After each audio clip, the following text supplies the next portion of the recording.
करेंगे हम। और सीटेट का आपका एग्ज़ाम है, देश भर में कोई भी एग्ज़ाम है, पियाजे के क्वेश्चंस मुझे लगता कि जितने भी ज़रूरी, जितने भी टाइप्स बन सकते हैं 99.9% जो है 35 क्वेश्चंस में हम कवर कर लेंगे। और अच्छे क्वेश्चंस रहेंगे कुछ, मतलब ऐसे पियाजे के क्वेश्चंस कर लेंगे हम आज, मतलब वो मीम चला था ना बीच में कि किसी ने सोची नहीं होगी, तो बहुत बड़े अच्छे क्वेश्चंस करेंगे हम।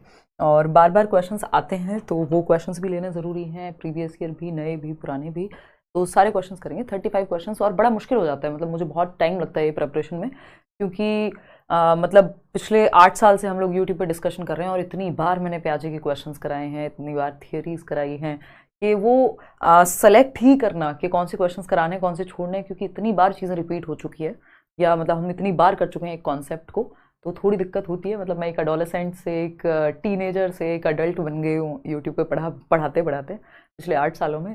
तो एक बच्चे से जब आप बड़े हो जाते हैं मुश्किल तो होती है। देखो खैर आते हैं, कहानी समझते हैं, जीन पियाजे का सिद्धांत समझते हैं। और लाइक शेयर सब्सक्राइब आप कर देंगे, ये सब कहने की ज़रूरत नहीं है। PDF इसका मिल जाएगा विद आंसर्स टेलीग्राम चैनल पर। अगर आप बैच में एनरोल होना चाहते हैं तो आप करियर विल ऐप ज्वाइन कर सकते हैं, वहाँ टीचिंग सेक्शन में जाके सीटेट या जो अदर टीचिंग एग्जाम्स के बैचेस हैं वहाँ एनरोल कर सकते हैं। पूरी टीम के साथ मैं डिस्कशन वहाँ करती हूँ, वेबसाइट से लेंगे तो एक्स्ट्रा डिस्काउंट आपको मिलेगा। तो फर्स्ट क्वेश्चन से शुरू करते हैं, अच्छे क्वेश्चंस आपको मिलेंगे, मज़ा आएगा। और बहुत सारे ऐसे कॉन्सेप्ट्स हैं जिनको हम इग्नोर कर देते हैं, जैसे प्री ऑपरेशनल स्टेज की 2 सब स्टेजेस होती हैं, उनसे भी अगर क्वेश्चन बनेगा तो कैसे बन सकता है ना, और बन चुका है प्रीवियसली, ऐसा नहीं है कि कभी नहीं आया उनसे क्वेश्चन, तो वो सब भी समझेंगे। फटाफट से जवाब देंगे। पोल में क्वेश्चन नंबर 1 है असर्शन रीजनिंग, कथन और कारण। आजकल ये नया तरीका है, सब जगह पूछा जाने लगा है लगभग हर एग्जाम में। असर्शन क्या है? अकॉर्डिंग टू पियाजे, child of age 4 years learns their primary language by their cognitive approach.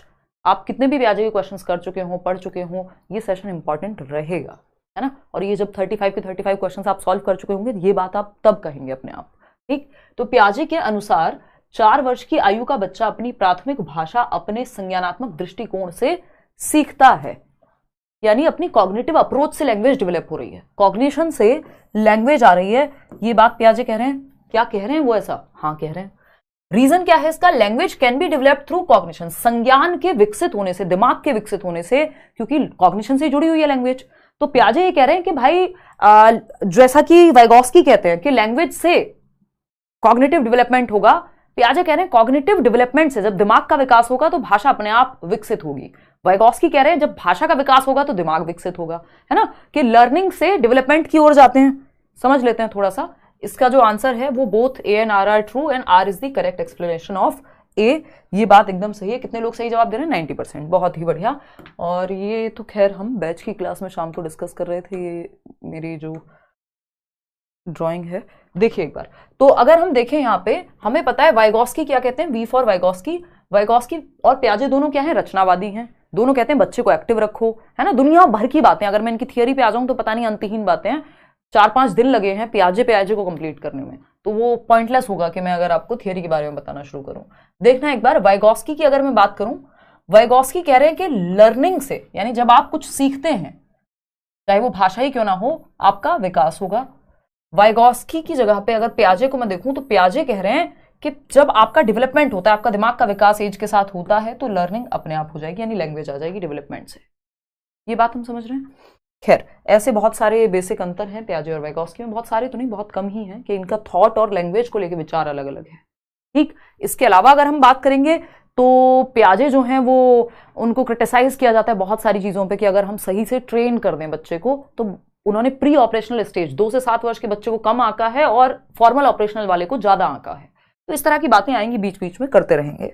यहाँ पे कहानी अगर हम देखें, अकॉर्डिंग टू पियाजे, जो 4 साल का बच्चा है वो प्राइमरी लैंग्वेज, कॉग्निटिव अप्रोच, उसका संज्ञान विकसित हो रहा है, तो भाषा विकसित हो रही है, यानी संज्ञान के माध्यम से भाषा का विकास किया जा सकता है। पियाजे ये मानेंगे? हाँ बिल्कुल मान सकते हैं। तो दोनों ही बातें सही हैं। आगे बढ़ेंगे, सेकेंड क्वेश्चन आप एक बार देखेंगे और फिर हम आगे बात करेंगे। आसान सा सवाल है ये तो। ये क्या कहता है? A baby appears amazed every time her mother covers her face with her hands and then uncovers it. तो ये हम बहुत बार बात कर चुके हैं कि अनकवर्स दीज, ठीक, कि एक बच्चा है जो हर बार आश्चर्यचकित या सरप्राइज्ड महसूस करता है, अमेज्ड महसूस करता है जब भी उसकी माँ ऐसे हाथों से अपने चेहरे को ढकती है और हटाती है, तो बच्चे को लगता है वो वाह मम्मी आ गई, हर बार खुश हो जाता है, वो हर बार सरप्राइज फील करता है। आपने देखा होगा छोटा बच्चा हंसता है जन्म से 2 वर्ष के बीच का बच्चा। ठीक, what Piagetian cognitive concept has the baby not yet understood that makes the game so exciting. यानी इस खेल में इतना रोमांच, इतना मजा क्यों आ पा रहा है बच्चे को, वो कौन सा कॉन्सेप्ट है, पियाजे का कौन सा कॉग्निटिव कॉन्सेप्ट है जो बच्चे में अभी तक आया ही नहीं है। ये है ऑब्जेक्ट परमानेंस। उसको लग रहा है out of sight out of mind, नजर से दूर दिमाग से भी दूर। कैसे? वस्तु स्थायी नहीं हुई है दिमाग में अभी। कैसे नहीं हुई है भाई? उसको लग रहा है मम्मी ने ऐसे फेस कवर किया मतलब मम्मी नहीं है, और फेस अनकवर किया तो मम्मी है, आ गई। कोई टॉय आपने छिपा दिया और वो उसको ढूंढ नहीं रहा, इसका मतलब ऑब्जेक्ट परमानेंस अभी आया नहीं है। और अगर ढूंढ रहा है तो उसका मतलब ऑब्जेक्ट परमानेंट हो गया, out of sight out of mind नहीं हुआ है ना। तो हम ये कहेंगे ये ऑब्जेक्ट परमानेंस का, इसके बारे में 2 क्वेश्चन आते हैं। लैक ऑफ ऑब्जेक्ट परमानेंस कब होगा? जन्म से 2 वर्ष, सेंसरी मोटर स्टेज में। और इसका अचीवमेंट कब हो जाएगा?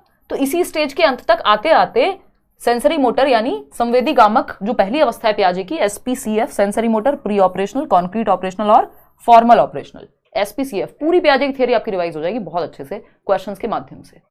ठीक, तो ऑब्जेक्ट परमानेंस की वजह से वस्तु स्थायी नहीं हुई है अभी बच्चे के दिमाग में, यानी बच्चा जन्म से 2 वर्ष के बीच में ही है, और यही एकमात्र ऐसी अवस्था है जिसमें वस्तु स्थायित्व की कमी भी है और इसी के एंड में अचीव भी हो जाएगा। ठीक, सीरिएशन होता है सीरीज में लगाना, छोटे से बड़ा, बड़े से छोटा, असेंडिंग डिसेंडिंग ऑर्डर में लगाना। कंजर्वेशन एक बड़ा सा कॉन्सेप्ट है जिसको हम समझेंगे अभी। एनिमिज्म होता है बच्चा निर्जीव चीज को भी सजीव समझेगा, कि यदि ये पेन उसकी आंख में लग जाए वो कहेगा पेन ने मुझे मारा है ना। फिर हम कहते हैं अरे मेरे बच्चे को मारोगे तो पेन को 2 चांट लगा दो। तो इस तरह की बातें बहुत होती है। पियाजे की थियरी एक बहुत ही बढ़िया, इसमें जोक्स क्रैक हो सकते हैं, हम ये कह सकते हैं। क्वेश्चन नंबर 3 है, इस बार आया हुआ क्वेश्चन है और इससे जुड़ा हुआ एक और क्वेश्चन मैं कराऊंगी। तो बहुत सारे कॉन्सेप्ट इस क्वेश्चन के माध्यम से, ये आज का क्वेश्चन ऑफ द डे भी आप इसको कह सकते हो, कि इस क्वेश्चन के माध्यम से बहुत सारी कॉम्प्लेक्स चीजें आपकी सॉल्व होंगी, है ना। तो अगर हम देखें, क्योंकि कुछ चीजें हमें बस हम ऊपर ऊपर से पढ़ लेते हैं कई बार, वो क्लैरिटी आ जाएगी इस क्वेश्चन से। देखना एक बार, अकॉर्डिंग टू जीन पियाजे, ये क्वेश्चन देखना, और फिर इसके बाद एक और क्वेश्चन है, ये क्वेश्चन देखना, है ना। इन दोनों में क्या रिलेशन है, इसीलिए दोनों को साथ रखा है, उस पर चर्चा करेंगे। क्वेश्चन नंबर 3 फटाफट से जवाब देंगे। जवाब काफी लोग गलत दे रहे हैं या सही दे रहे हैं कहूं, 46% लोग सही जवाब दे रहे हैं, जबकि अभी रिसेंट बिल्कुल जनवरी में जो पेपर हुआ है उसमें आया हुआ क्वेश्चन है सीटेट में, और अच्छा क्वेश्चन है। अकॉर्डिंग टू जीन पियाजे, the ability to use symbols for symbols, देखना, ability to use symbols for symbols, symbols के लिए सिंबल्स का इस्तेमाल। इफ या इमेजिन, एक्स की वैल्यू मान लीजिए, अब मानना पड़ेगा आपको कि फलानी चीज एक्स है, या इसकी एज वाई मान लीजिए, तो सिंबल्स को सिंबल्स की जगह पे, किसी चीज को तो माना होगा नहीं, ये कोई सिंबल ही तो होगा, 5 3 2 4 कुछ भी होगा, जो भी एज आपने मानी है वो सिंबल ही तो होगा। तो सिंबल को सिंबल की जगह पे रखना कौन सी स्टेज में आएगा? Such as letting the letter X stand for an unknown numeral develops during dash and enables the children to learn dash, यानी चिन्हों का प्रयोग करने की क्षमता, जैसे कि अक्षर X को अज्ञात अंक के लिए मान लिया कि सीमा की आयु X है। अब आयु एक नंबर है, सिंबल है, और X भी एक सिंबल है, तो you are using symbol for the symbol itself, symbol के लिए सिंबल को आप अज्यूम कर रहे हो। डैश के दौरान विकसित होती, किस अवस्था में ये चीज आएगी? देखिए, सिंबल्स को यूज करना बच्चा सीखता है प्री ऑपरेशनल स्टेज में, इसलिए कई लोग इस क्वेश्चन में कंफ्यूज हो रहे होंगे, बशर्ते ये पूछा जा चुका है फिर भी, है ना। 30% लोग हैं जो जवाब दे रहे हैं, सिर्फ 42% लोग सही जवाब दे रहे हैं, बाकी तो जो आपके 58% लोग हैं वो गलत ही जवाब दे रहे हैं अभी भी, है ना। 30% लोगों को लग रहा है कि ये जो है आंसर इसका कॉन्क्रीट ऑपरेशनल होना चाहिए, जो कि सेंस ही नहीं बनाता। एक बार को प्री ऑपरेशनल लिखा होता तो मैं सोचती भी चलो आप कंफ्यूज हो गए होंगे, है ना। सिंबल्स को सिंबल्स की जगह पे यूज कर पाना फॉर्मल ऑपरेशनल स्टेज है, एल्जेब्रा और कैलकुलस सीखने में मदद होती है इससे। कंजर्वेशन और सीरिएशन तो आपका इससे पहली स्टेज में आ जाता है, फॉर्मल ऑपरेशनल का तो कोई सेंस बनेगा नहीं इसके साथ, ठीक है ना।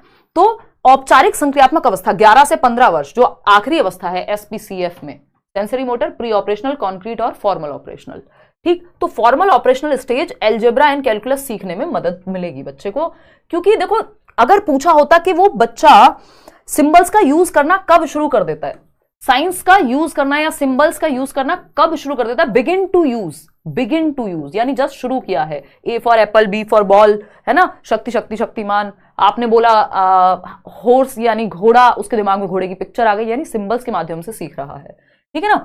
तो ये क्या बिगिन कब हो जाता है? प्री ऑपरेशनल, जो दूसरी स्टेज है, 2 से 7 वर्ष में, लेकिन पूछा जा रहा है सिंबल की जगह पे सिंबल। वहां तो 2 से 7 वर्ष में तो सिर्फ सिंबल्स का यूज करना सीखा है, A for apple, B for ball, 1 2 3 4 whatever, ये सब सिंबल्स हैं। लेकिन अब सिंबल की जगह पे सिंबल, वहां पे ABCD से लेके XYZ तक सीखा था उसने। अब X की जगह पे भाई XYZ सीखना और 1 2 3 सीखना, सब सिंबल्स हैं। अब इस सिंबल, इस X की जगह पे किसी एक न्यूमरल को रख सकते हैं, ये तो वो लास्ट स्टेज में आके सीख पाता है, क्योंकि इसमें एब्स्ट्रैक्ट थिंकिंग लगेगी, है ना। तो यहां पे ये हो गया। अब इस क्वेश्चन को आप देखिएगा दूसरे तरीके से भी पूछा हुआ है इससे पहले, इसलिए हम कहते हैं कि रिपीट होते हैं क्वेश्चंस। कैसे पूछा हुआ है दूसरे तरीके से, ये क्वेश्चन पढ़ो, और ये पुराना क्वेश्चन है, काफी पहले आया था। A student observes that stick A, एक स्टिक है, एक छड़ी है जिसका नाम ए रखा है हमने, मान लेते हैं ये है स्टिक ए, ठीक, is larger than stick B, stick B से बड़ी है। स्टिक बी हम मान लेते हैं कि ये स्टिक बी है, और ये स्टिक बी जो है इससे बड़ी है स्टिक ए। ये बात हम समझ पा रहे हैं? बिल्कुल समझ पा रहे हैं। And stick B is larger than stick C, जो स्टिक बी है, ये बीच वाली स्टिक, ये जो छड़ी है, ये सी जो कि थर्ड स्टिक है, इससे बड़ी है, जो हम देख भी पा रहे हैं भाई। जो बी स्टिक है वो सी से बड़ी है और बी से बड़ी है ए स्टिक। 3 छड़ी है या 3 पेन है मान लीजिए, तो वो एक दूसरे से यहां पे पता लग रहा है कौन किसके कंपैरिजन में बड़ा है या छोटा है। Based on this observation the student infers, बच्चे ने क्या निष्कर्ष निकाला, that stick A is larger than stick C, यानी जो स्टिक ए है वो सी से बड़ी है, क्योंकि स्टिक ए बी से ऑलरेडी बड़ी थी, और जब बी से बड़ी थी और बी से भी छोटी है सी, तो ये एक रीजनिंग हो गई ना, एक तरह की ट्रांजिटिव इन्फेरेंस बोलते हैं इसको, प्रपोजिशनल थिंकिंग बोलते हैं। ये क्वेश्चन भी पूछा जा चुका है कि प्रपोजिशनल थिंकिंग कब आती है बच्चे में, प्याजे के ही कॉन्टेक्स्ट में, है ना, आएंगे खैर उस पे। When asked same problem verbally, he fails to make correct inference. अब जब उसको ये दिखाई गई स्टिक्स, या 3 बच्चों को खड़ा किया गया, अच्छा बताओ ये सीमा है, ये सचिन है, ये सरोज है, 3 बच्चे हैं, तो सीमा जो है बड़ी है सचिन से, सचिन बड़ा है सरोज से। अब वो तीनों बच्चों को दिखाया गया, बच्चे ने बता देगा फटाक से कि सीमा सबसे बड़ी है। लेकिन जब ये चीज मेंटली पूछी गई, वर्बली पूछा जब कि ए बड़ा है बी से, बी बड़ा है सी से, तो कौन सबसे बड़ा हुआ, कई लोग आपकी एज में भी दिक्कत में आ जाते हैं, क्योंकि वर्बली पूछा है, दिखा के नहीं, कॉन्क्रीट नहीं है, वो चीज सामने नहीं देख पा रहा है वो, तो दिक्कत आ रही है। तो according to Piaget's theory the student is at which stage of cognitive development, बच्चा संज्ञानात्मक विकास के किस स्टेज पे है, बताइएगा एक बार। 35% लोग कॉन्क्रीट ऑपरेशनल कह रहे हैं, गलत समझ रहे हैं फिर हम। देखो हमें पता है, इसको हम कहते हैं ट्रांजिटिव इन्फेरेंस, और ये आ जाता है 7 से 11 में, ये बात निश्चित है। लेकिन यहां पे बात हो रही है using symbols at the place of symbols, जो इससे पहले वाला क्वेश्चन था। भाई ए बड़ा है बी से, बी बड़ा है सी से, ये सिंबल है, लेकिन अभी ये सिंबल लॉजिक किसके बारे में आया, ये ट्रांजिटिव इन्फेरेंस तो आ गया, लेकिन कॉन्क्रीट चीजों के बारे में, जिसको देख पा रहा है बच्चा, वो कॉन्क्रीट ऑपरेशनल है ना। और अगर, अच्छा सही जवाब दे रहे हो, कोई दिक्कत नहीं, डरा नहीं रही हूं। देखो एक बार अगर हम देखें यहां पे, और अगर वर्बली तो वो नहीं बता पाएगा, लेकिन उसको दिखा दो तो बता पाएगा। इसका मतलब सिंबल्स को सिंबल्स की जगह यूज नहीं कर पा रहा। अगर वो वर्बली भी बता देता तो वो हो जाता फॉर्मल ऑपरेशनल में, क्योंकि एक्स मान लिया उसने, एक्स है, मानने वाली बात आ गई, है ना, प्रपोजिशनल थिंकिंग आ गई। तो ये अगर वो वर्बली बता पाता, अगर उससे मौखिक रूप से पूछते और फिर भी बता देता, तो फॉर्मल ऑपरेशनल में था। अभी वो नहीं बता पाता, क्योंकि एब्स्ट्रैक्ट कॉन्सेप्ट हो गया, अमूर्त हो गया। एक्स को मानना है किसी नंबर की जगह, एब्स्ट्रैक्ट है, अमूर्त है, दिख नहीं रहा कौन सा नंबर, क्योंकि कॉन्क्रीट ऑपरेशनल स्टेज ये है 7 से 11 वर्ष, क्योंकि जब तक दिख रही हैं उसको स्टिक्स, जब तक ये छड़ियां या पेन या बच्चे दिख रहे हैं जिनसे कंपेयर करके ट्रांजिटिव इन्फेरेंस निकालना है, प्रपोजिशनल थिंकिंग निकालनी है, तो वो बता पा रहे हैं। जैसे ही अमूर्त हो गया, देखो कॉन्क्रीट मतलब मूर्त, जिसको देखा जा सके, टच फील किया जा सके, और अमूर्त जिसको सामने नहीं है जो, तो यहां पे वर्बली में सामने नहीं है, आपको अज्यूम करना है दिमाग में, ठीक है ना। तो अगर यहां पूछ लेता वर्बली भी बता पाता है तो फॉर्मल ऑपरेशनल हो जाता, ऐसे भी तो पूछा जा सकता है। और क्योंकि यहां ये नहीं पूछा कि वर्बली बताने में दिक्कत आ रही है, इसका मतलब मूर्त चीजों के प्रति ही वो जवाब या लॉजिक दे पाता है। इंडक्टिव लॉजिक आया है, अभी एग्जाम्पल से रूल पे जा पाएगा, सिंपल बात है, ठीक। तो इस बात को ध्यान रखना है कि यहां पे क्योंकि सिंबल सी तो है, ये एबीसी जो स्टिक है, ये जो स्टिक एबीसी है, ये सिंबल कैसा है, ए भी सिंबल है, बी भी सिंबल है, सी भी सिंबल है, ठीक है। अब यहां पे मूर्त चीजें हैं हमारे पास कि इससे बड़ा है, ये इससे बड़ा है। अब यहां पे हमें मानना था कि ए बड़ा है बी से, मान लो में फिर फॉर्मल में चला जाता क्योंकि एब्स्ट्रैक्ट हो जाता। तो ये बेसिक सी बात है जो हमें ध्यान में रखनी है, ठीक है। इसी को प्रपोजिशनल थिंकिंग भी कहा जा सकता है कि ये बड़ा है इससे, ये बड़ा है इससे, ये मानना है एब्स्ट्रैक्ट कॉन्सेप्ट में। जैसे ये वाला क्वेश्चन है, इससे पूछ लेता है इसमें कौन सी थिंकिंग है, कि आपने एब्स्ट्रैक्ट रूप में सिंबल्स को सिंबल्स की जगह लिया है, तो ये प्रपोजिशनल थिंकिंग हो जाती पियाजे के अनुसार। इस पे कभी और भी मैं क्वेश्चन कराऊंगी। प्रपोजिशनल थिंकिंग जो किस में आती है, फॉर्मल ऑपरेशनल 11 साल के बाद ही आती है, कि आप प्रपोर्शन में एक दूसरे के साथ संबंध में सोच पा रहे हैं। ठीक, जब आप छड़ी देख के जवाब दे पा रहे हैं, इसका मतलब ये ट्रांजिटिव इन्फेरेंस है जो 7 से 11 वर्ष में आ जाता है। ए बड़ा है बी से, बी बड़ा है सी से, है ना। अगर बिना छड़ी के दे पाए तो ये फॉर्मल हो जाएगा, यानी बिना किसी एक आइटम के दे पाए जवाब। ठीक है, मुझे लग रहा है भाई अमेजोन वाले कॉल कर रहे हैं, एक बार आप ये जवाब दो फटाफट से, मैं इनकी सुन लूं थोड़ा।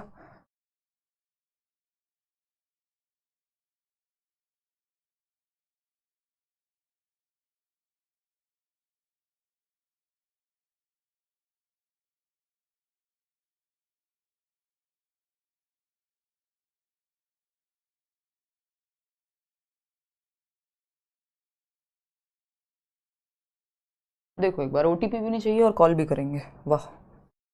देखिए आ जाते हैं, चलो कोई बात नहीं, मुझे लगा। देखिएगा, as per Jean Piaget's theory, Jean पियाजे की थियरी के अनुसार कॉग्निटिव डेवलपमेंट की जो उन्होंने बात की है, which of the following ability distinguishes concrete operational thinking from pre operational thinking. Concrete operational यानी 7 से 11, प्री ऑपरेशनल यानी 2 से 7 वर्ष। इन दोनों स्टेजेस की थिंकिंग को कौन सी एक चीज है जो अलग करती है? सिंपल क्वेश्चन है, आया हुआ है, पूछा है ना। तो इस क्या हाइपोथेटिकल रीजनिंग है, ये किसके बीच में है? ये तो फॉर्मल ऑपरेशनल और कॉन्क्रीट के बीच में है। यहां से हमसे प्री और कॉन्क्रीट पूछा था। ऑब्जेक्ट परमानेंट सेंसरी मोटर में आता है ना, वस्तु स्थायित्व वाली जो स्टेज है, जो अभी बात हुई थी कि माँ है जो हाथ से ऐसे हाथ हटाती है तो बच्चा खुश हो जाता है। कोऑर्डिनेशन ऑफ सेंसेस, ये सेंसरी मोटर में आएगा। एक ही ऑप्शन बचता है, अगर आपको नहीं भी पता तब भी आपको पता है कि decentering is the only option left. तो विकेंद्रीकरण, ये कब आ जाएगा? डिसेंटर करना, बच्चे को डिसेंटर करना कॉन्क्रीट में आ जाता है और प्री ऑपरेशनल में नहीं आता। तो ये एक ऐसी चीज है जो डिफरेंस क्रिएट कर रही है इन दोनों स्टेजेस के बीच में। यानी सेंट्रेशन क्या है? सारा ध्यान एक ही चीज पे केंद्रित है, कि अगर किसी की हाइट देख रहे हैं तो हाइट ही देख रहे हैं, ये नहीं समझ पा रहे हैं कि हाइट ज्यादा हो सकती है लेकिन एज कम हो सकती है फिर भी, है ना। जैसे ईगोसेंट्रिज्म की भी प्रॉब्लम, इरिवर्सिबिलिटी की प्रॉब्लम, कि बच्चा रिवर्स नहीं कर पाता अपने थॉट को, इसी इन सब कारणों की जो जड़ है एक तरह से डिसेंट्रेशन है। ठीक, पियाजे ने, क्योंकि वो ईगोसेंट्रिक भी है, तो ईगोसेंट्रिसिज्म के लिए यानी अहम केंद्रित के लिए, उसको लगता है वो दुनिया का सेंटर है, जैसे वो सोचता है जो वो खाना पसंद करता है वो सब खाना पसंद करेंगे। इसके लिए उन्होंने 3 माउंटेन टास्क किया था। और 3 माउंटेन टास्क ये तो बताता ही है कि बच्चा कितना सेल्फ सेंट्रिक है, और ये भी बताता है कि वो रिवर्स नहीं कर पा रहा सोच। कि मान लीजिए एक बच्ची है और ये 2 से 7 वर्ष की, 4 साल की बच्ची है मान लीजिए, इधर इसकी एक डॉल को रख दिया, डॉल का नाम है डॉली। कहा तुम्हें क्या दिख रहा है? इन्होंने बता दिया भाई ये वाली पहाड़ की चोटी मुझे दिख पा रही है, ऐसा दिख रहा है। अच्छा, पूछा क्या डॉली को क्या दिख रहा होगा? उसने कहा सेम ही दिख रहा होगा जैसे मुझे दिख रहा है। इसका मतलब बच्चा दूसरे पर्सपेक्टिव से देख ही नहीं पा रहा किसी चीज को, है ना। इस पेन को पेन की तरह भी यूज कर सकते हैं, यह है सेंट्रेशन की, ये इसका एक एस्पेक्ट है। दूसरा क्या है? आप इसको पेपर वेट की तरह भी यूज कर सकते हो, पेपर पे रख के, है ना। आप इसको बन बनाने के लिए यानी जूड़ा बनाने के लिए बहुत सारे लोग एक क्लिप की तरह भी यूज कर लेंगे। बहुत पुराना एग्जांपल है, जन्मों से देती हुई आ रही हूं, है ना। तो ये एक बेसिक सी बात हो गई। चलिए खैर, तो ये डिसेंट्रेशन माउंटेन टास्क इसलिए किया था कि बच्चा अहम केंद्रित है, डिसेंटर कर पा रहा है कि नहीं, है ना, सेल्फ सेंटर्ड है कि नहीं, वो अपने ही पक्ष से देख रहा है, रिवर्स कर पा रहा है कि नहीं कर पा रहा सोच को। तो ये 2 से 7 वर्ष में दिक्कत उसको होती है रिवर्सिबिलिटी में। क्वेश्चन नंबर 6 देखना और फिर बताना। The major proposition of Jean Piaget's theory, Jean पियाजे के सिद्धांत का प्रमुख प्रतिपादन क्या है? कि बच्चों की थिंकिंग सुपीरियर होती है। उन्होंने क्या प्रूव करने की कोशिश की है ये पूछा है। Children's thinking is superior to adults, यानी अडल्ट्स से, यानी वयस्कों से, बड़ों से जो सोच है बच्चों की वो ज्यादा बेहतर होती है, ये कहा है उन्होंने।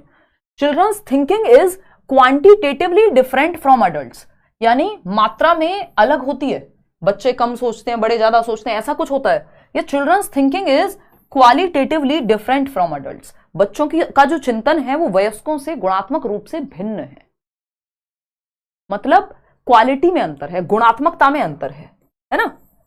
कि एक चीज, एक पेन है, जो पेन छोड़ दो, कोई और एग्जांपल लो अच्छा सा, है ना। वो कहा जाता है ना कि एक बॉटल है मान लीजिए, है ना, बहुत ही खराब सी प्लास्टिक कह लीजिए, या प्लास्टिक या जिस भी मटेरियल की बनी हुई है, और वो आती है 7 रुपीज की, आती नहीं है आज की दुनिया में बट मान लिया। दूसरी बॉटल है जो 70 रुपए की आती है, ठीक। वो कह रहा है देखो अमाउंट में तो अंतर हो ना हो, क्वालिटी में जरूर है, मतलब गुणात्मकता में अंतर है। ठीक, देखेंगे किस में अंतर है। Children's thinking is inferior to adults. देखिए पियाजे ना तो ये कह रहे हैं कि बच्चे बहुत सुपीरियर हैं बड़ों से, या बच्चे बिल्कुल बड़ों का मिनिएचर एडल्ट हैं, छोटा ही रूप है, इंफीरियर हैं, कम है, ज्यादा है, इसकी बात पियाजे नहीं कर रहे, कंपैरिजन में नहीं लगे हुए। वो सिंपल बात बता रहे हैं, जो कि 74% लोग सही दे पा रहे हैं जवाब, कि बच्चों की जो सोच है, चिंतन है, वो वयस्कों से गुणात्मक रूप से भिन्न है, क्वालिटेटिवली डिफरेंट है, क्वालिटी में अंतर है, मटेरियल की क्वालिटी में अंतर है, क्वांटिटी लगभग सेम ही है या क्वांटिटी में अंतर नहीं है। आप सोच रहे हैं 50 बातें दिन में, बच्चा भी सोच रहा है 50 बातें दिन में, दिमाग में विचार उसके भी आते हैं, लेकिन आप सोच रहे हैं ब्रेकअप के बारे में, आप सोच रहे हैं नौकरी के बारे में, आप सोच रहे हैं माँ बाप बूढ़े हो रहे हैं, बच्चा क्या सोच रहा है, यार ये वाला खिलौना नहीं दिलवाया आज इन्होंने, है ना, मुझे तो वो वाली चीज खानी थी आज, है ना, मम्मी मुझे वो वाला बैग नहीं दिलवाया।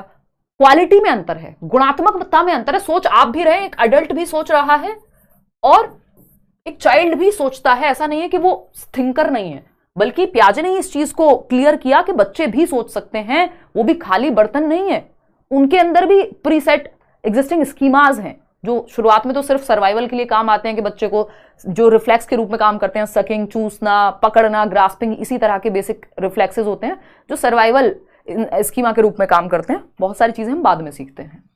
तो अडल्ट से क्वालिटी में अंतर है। कैसे अंतर है? क्वालिटी में, मात्रात्मकता में नहीं। अमाउंट सेम है, ये भी क्वेश्चन पूछ लेता है कि अडल्ट से अमाउंट सेम है, किसमें अंतर है? काइंड में डिफरेंस है, प्रकार अलग है, बच्चों के सोचने का प्रकार अलग है, बड़ों का अलग है। अमाउंट सेम है, क्वांटिटी सेम है, क्वांटिटी में अंतर नहीं है, क्वांटिटेटिवली डिफरेंट नहीं है, या अमाउंट में अलग नहीं है। बच्चा भी सोचता है, आप भी सोचते हैं 50 बातें, लेकिन आप जो सोचते हैं उससे अलग है, क्वालिटी अलग है। इंफीरियर और सुपीरियर नहीं है, बस अलग सोचता है बच्चा। वो भी ज्ञान का सृजन कर रहा है, अपने अनुभव के आधार पे, अपने एक्सपीरियंस के बेसिस पे वो नॉलेज को कंस्ट्रक्ट कर रहा है, और आप भी कर रहे हैं। बस क्वालिटी का अंतर है, गुणात्मकता का अंतर है, प्रकार का अंतर है, अमाउंट का नहीं है, क्वांटिटी का नहीं है। इस बात को ध्यान में रखना, कई बार क्वेश्चन आ चुका है अलग अलग भाषाओं में, कभी अमाउंट कभी काइंड ले आएगा, ठीक है ना। तो क्वालिटी का अंतर है। आगे बढ़ते हैं क्वेश्चन नंबर 7 पर, फटाफट से जवाब देंगे आप पोल में। According to Piaget's theory, which one out of the following will not influence one's cognitive development. पियाजे के अनुसार निम्नलिखित में से व्यक्ति के संज्ञानात्मक विकास को कौन सा एक फैक्टर है जो प्रभावित नहीं करेगा? फटाफट से बताओ, फिर हम आगे बढ़ेंगे। प्रभावित नहीं करेगा, नॉट लिखा हुआ है, नॉट वाले क्वेश्चंस, एक्सेप्ट लिखा हुआ क्वेश्चन, लीस्ट लिखा हुआ क्वेश्चन, इन क्वेश्चंस पे ध्यान एक्स्ट्रा देना होता है। ये बात हम बहुत बार कर चुके हैं ऑलरेडी, ठीक है जी। फटाफट से 42% लोग क्या कह रहे हैं? फर्स्ट ऑप्शन, जो कि है लैंग्वेज। देखते हैं, आपको सिंपल बताया हुआ 4 फैक्टर्स हैं, MESE। जो लोग बैच में हैं उन्हें भी पता है ये बात, MESE 4 फैक्टर हैं। मैचुरेशन, यानी जिसको हेरिडिटी भी कह सकते हैं, आएंगे अभी उस पर, ठीक है। तो मैचुरेशन, एक्सपीरियंस, सोशल एक्सपीरियंस और इक्विलिब्रियम, ठीक। कौन सा एक फैक्टर नहीं है? सोशल एक्सपीरियंस है इन 4 फैक्टर्स में। 4 स्टेजेस नहीं है, ये फैक्टर्स हैं, तत्व हैं। मैचुरेशन हाँ है, एक्टिविटी एक्सपीरियंस को ही कहते हैं। लैंग्वेज नहीं है इन 4 फैक्टर्स में। ये तो कह रहे हैं कॉग्निटिव डेवलपमेंट से भाषा आ रही है, भाषा से कॉग्निटिव डेवलपमेंट नहीं हो रहा, उल्टा है। पहले क्वेश्चन पे जाइए जो आज कराया था, यानी लैंग्वेज से, भाषा के विकास से, मतलब संज्ञान के विकास से, दिमाग के विकास से। दिमाग क्या है इसमें? Thinking, reasoning, problem solving, language, ये सब विकसित होगा। दिमाग का विकास होगा एज के साथ, भाषा अपने आप आएगी, भाषा का विकास होगा, है ना। तो इन्होंने 4 फैक्टर्स की बात की है, जिसमें ये तीनों तो हैं लेकिन लैंग्वेज नहीं है। इनकी 4 तो स्टेजेस हैं, ये फटाफट से समझ लेते हैं, 1 मिनट लगेगा, फिर आगे दिक्कत नहीं आएगी आगे के क्वेश्चंस में। देखो 4 फैक्टर्स हैं, MESE, सिंपल शॉर्ट फॉर्म के थ्रू आपको याद कराया हुआ, निमोनिक है, टेक्निक है याद करने की, ठीक। MESE बोले तो मैचुरेशन। पियाजे हेरिडिटी को बहुत महत्व देते हैं, यानी परिपक्वता। परिपक्वता किससे रिलेटेड होती है? हेरिडिटी से। यानी आपकी आनुवांशिक क्षमता के कारण समय के साथ जो आपकी क्षमताएं बाहर निकल के आएंगी, उसको मैचुरेशन कहते हैं। कि आपके अंदर क्षमता थी इसलिए आपके पक्के दांत निकल के आए, आपने थोड़ी निकाले खुद से, ठीक। फिर क्या है? एक्सपीरियंस, यानी बच्चा अनुभव लेगा। इस अनुभव लेने का दूसरा नाम क्या हो सकता है? एक्टिविटी करना। बच्चा सक्रियता करेगा, एक्टिविटी करेगा एनवायरमेंट के साथ। लिटिल साइंटिस्ट है, नन्हा वैज्ञानिक है, पियाजे ने पहली बार कहा।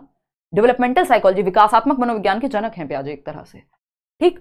सोशल एक्सपीरियंस, इन्होंने बहुत ज्यादा महत्व नहीं दिया वाइगॉस्की के कंपैरिजन में समाज और कल्चर को, बट फिर भी इन्होंने कहा है कि जो वो समाज में या दुनिया में एक्सपीरियंस ले रहा है वो भी महत्वपूर्ण है। फिर है इक्विलिब्रेशन। इक्विलिब्रेशन यानी संतुलन, जो दिमाग में है और दुनिया में है वो बैलेंस में हो। ये बना ही इक्वालिटी से है ना। तो इक्विलिब्रेशन की जब हम बात करें यानी संतुलन, इसके अंदर आ जाता है फिर वो पूरी कहानी आपकी अडेप्टेशन और ऑर्गेनाइजेशन की। अडेप्टेशन में एसिमिलेशन और एकोमोडेशन आ जाते हैं, ये थियोरी पढ़ चुके हैं हम ऑलरेडी।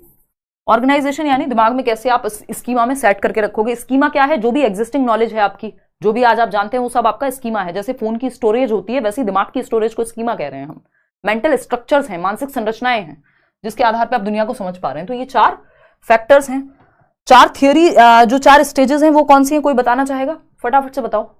क्वेश्चन नंबर 8, आसान से सवाल है, एक मुश्किल एक आसान, ऐसे करते रहेंगे भाई। 4 स्टेजेस भी बतानी है पियाजे के साथ साथ। अभी आएंगे ये सब छोटी छोटी बातों पे डिस्कस करेंगे, इक्विलिब्रेशन क्या है एंड ऑल आएगा, इस पे भी क्वेश्चन आएगा, टेंशन ना लो, है ना। सबको मौका मिलेगा। वो मीम चल रहा है ना आजकल, लेवल सबके निकलेंगे, तो ये वही वाली बात है, सबको मौका मिलेगा। हर एक टॉपिक पे हर एक टर्म पे क्वेश्चन आएगा आपके सामने, ठीक है ना, कोई दिक्कत की बात नहीं है। देखो एक बार, कुछ भी छूटेगा नहीं। क्वेश्चन नंबर 8 है, जीन पियाजे believed that knowledge is, Jean पियाजे का मानना था कि ज्ञान कैसे कंस्ट्रक्ट होगा। ज्ञान फटाफट से बताओ।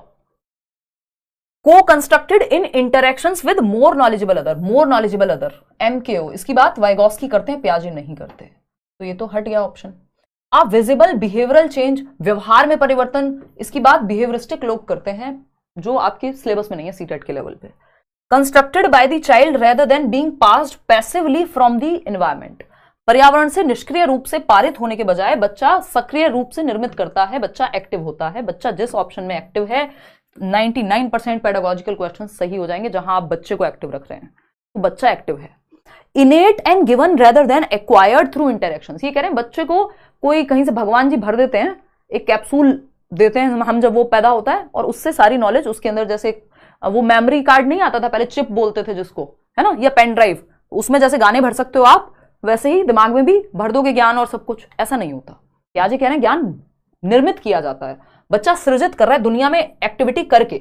एक पेन भी मिलता है, उसको खोल के, तोड़ के, जान के, क्यूरियोसिटी, बहुत सारे सवाल पूछ के, तब वो ज्ञान का सृजन करता है, ना कि कोई उसके दिमाग में भर देता है। अंतः आंतरिक नहीं है, जन्मजात नहीं है ज्ञान कोई, कि इतने % मेमोरी के साथ आया था कि इसमें 4 गाने पहले से थे, 2 आपने भर दिए, वो वाला सीन नहीं है। बच्चा एक्टिवली नॉलेज को, ना कि कोई पैसिवली उसके दिमाग में नहीं भरेगा, ज्ञान का सृजन करेगा एक्टिविटी करके। लिटिल साइंटिस्ट है, नन्हा वैज्ञानिक है, एक्टिविटी करता है। तो 3rd ऑप्शन सही है। एक और क्वेश्चन है, फटाफट से सॉल्व कीजिएगा। Afsa holds up a potato chip, Afsa एक बच्ची है जो आलू के चिप्स को ऐसे पकड़ती है, वो पोटैटो चिप्स आते हैं ना, लेज वॉटएवर, जो भी आप खाते हो, ना ही खाएं तो अच्छा है, कम खाएं, ठीक। तो उसको बटरफ्लाई के जैसा लगता भी है कोई कोई चिप्स देखने में, तो पोटैटो चिप को वो कहती है देखो देखो ये बटरफ्लाई है ना, ये तो एक तितली के जैसा है। अकॉर्डिंग टू जीन पियाजे this kind of symbolic thought is characterised in what stage, Jean पियाजे के अनुसार इस प्रकार का प्रतीकात्मक विचार किसकी विशेषता है, कौन सी स्टेज में आता है? फटाफट से बताओ। सेंसरी मोटर जन्म से 2 वर्ष में, सिंबॉलिक स्टेज तो नहीं है ये, है। प्री ऑपरेशनल में हमें क्या पता, बताओ खुद से, ठीक। फटाफट से बताओ। कॉन्क्रीट ऑपरेशनल में 7 से 11 में, या फिर फॉर्मल ऑपरेशनल 11 से 15 में। ये 4 स्टेजेस हैं, sensory motor, pre operational, concrete operational, SPCF।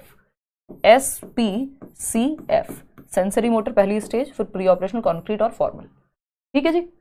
65% लोग सही जवाब दे रहे हैं। पूर्व संक्रियात्मक चरण, और इसका भी अगर मैं पूछूं, अभी क्वेश्चन का जवाब आपको पहले से मिल जाएगा, इसके भी 2 चरण होते हैं। उन 2 चरणों में से कहां आएगा?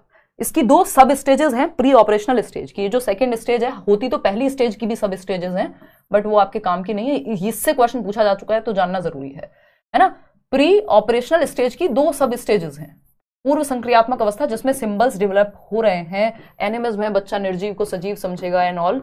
ये जो सेकंड स्टेज है, इसकी 2 सब स्टेजेस हैं, इसकी 2 छोटी छोटी स्टेजेस हैं। एक है प्री कॉन्सेप्चुअल स्टेज, पूर्व संप्रत्यात्मक 2 से 4 वर्ष, और दूसरी है इंट्यूटिव स्टेज, सहजात्मक अवस्था 4 से 7 वर्ष। इन दोनों में से किस स्टेज में सिंबॉलिक थॉट आता है, कोई बताना पसंद करेगा? सिंबल्स कौन सी स्टेज में आ जाएंगे? मन कर रहा है किसी का? चक्कर वक्कर तो नहीं आ रहे? फटाफट से बताओ सागर, कोई बात नहीं, जवाब दो फटाफट। हाँ, सब तुक्का लगा रहे हैं, कोई कुछ कह रहा है, कोई कुछ कह रहा है।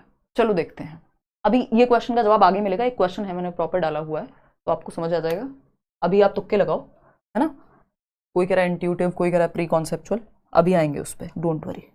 तो यहां पे जो आंसर है वो सिंपल पूर्व संक्रियात्मक है, क्योंकि ये बच्चा ये सिंपल लिख दिया है सिंबॉलिक थॉट। इस सिंबॉलिक थॉट को दूसरे शब्दों में क्या लिख सकता था, सिमियोटिक फंक्शन।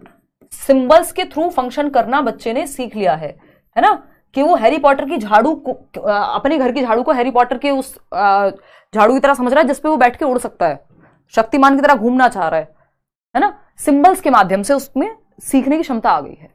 कहां पे आता है ये, प्री ऑपरेशनल में। ABCD 1 2 3 4 ये सब सीख गया, ये सब सिंबल्स ही तो हैं।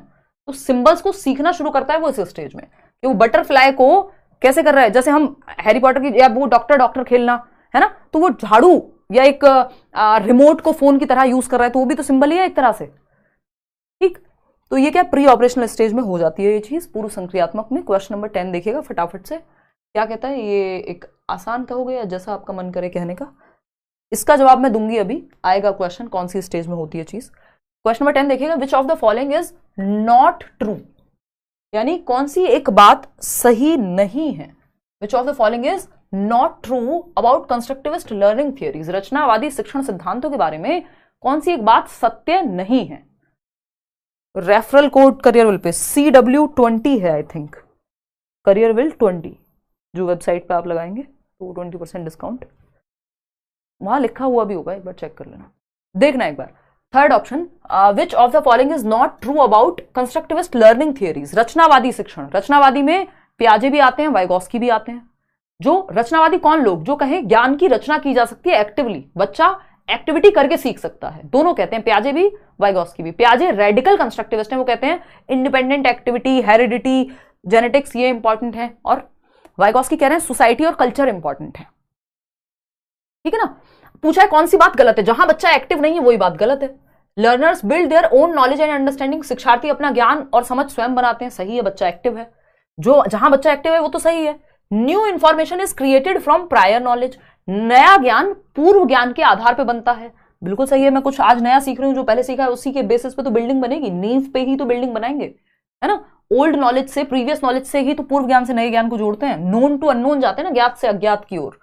The role of the teacher is the most important in the whole process, पूरी प्रक्रिया में शिक्षक की भूमिका महत्वपूर्ण होती है। हाँ, ये तो नहीं कहा रचनावादियों ने कि टीचर है ही नहीं, फैसिलिटेटर है ना, सुविधा प्रदान करने वाला है, जहां जरूरत है टीचर है वहां पे। जैसे एक माली की जरूरत होती है पौधे को, वैसे टीचर की जरूरत है बच्चे को। Learning is an active and dynamic process, यानी लर्निंग क्या है, एक एक्टिव और डायनेमिक प्रोसेस है, सीखना एक सक्रिय एवं गतिशील प्रक्रिया है, ये बात भी सही है ना। अब फटाफट से बता दीजिए कुछ गलत है भी या नहीं है, सब अपना अपना जवाब दे रहे हैं। देखिए, टीचर की भूमिका महत्वपूर्ण है, ये बात सही है, लेकिन the role of the teacher is the most important in the whole process, बच्चे का एक्टिव होना ज्यादा इंपॉर्टेंट है, टीचर का फैसिलिटेट करना इंपॉर्टेंट है ना। टीचर का फैसिलिटेटर होना इंपॉर्टेंट है, ऐसा नहीं है दिमाग में टीचर ही भर देगा सब कुछ। तो जो गलत है वही सही है, क्योंकि पूछा ही गलत था। चलिए खैर आगे बढ़ते हैं नेक्स्ट क्वेश्चन पे। क्वेश्चन नंबर 11 देखिएगा और क्वेश्चंस देखते हैं फटाफट से। क्वेश्चन नंबर 11 कहता है चाइल्ड डेवलप्स लर्निंग थ्रू, बहुत अच्छा क्वेश्चन, इसी का इंतजार था हमें, है ना। तालियां बजा दीजिए इस क्वेश्चन के लिए, जवाब दीजिएगा फटाफट से, है ना। बताओ फटाफट, इतने में दो घूंट जिंदगी की, दो बूंद ओके, फटाफट से जवाब दो। थर्ड ऑप्शन, सब इसमें तुक्के लगा रहे हैं क्योंकि ये थोड़ा सर में दर्द वाला क्वेश्चन है।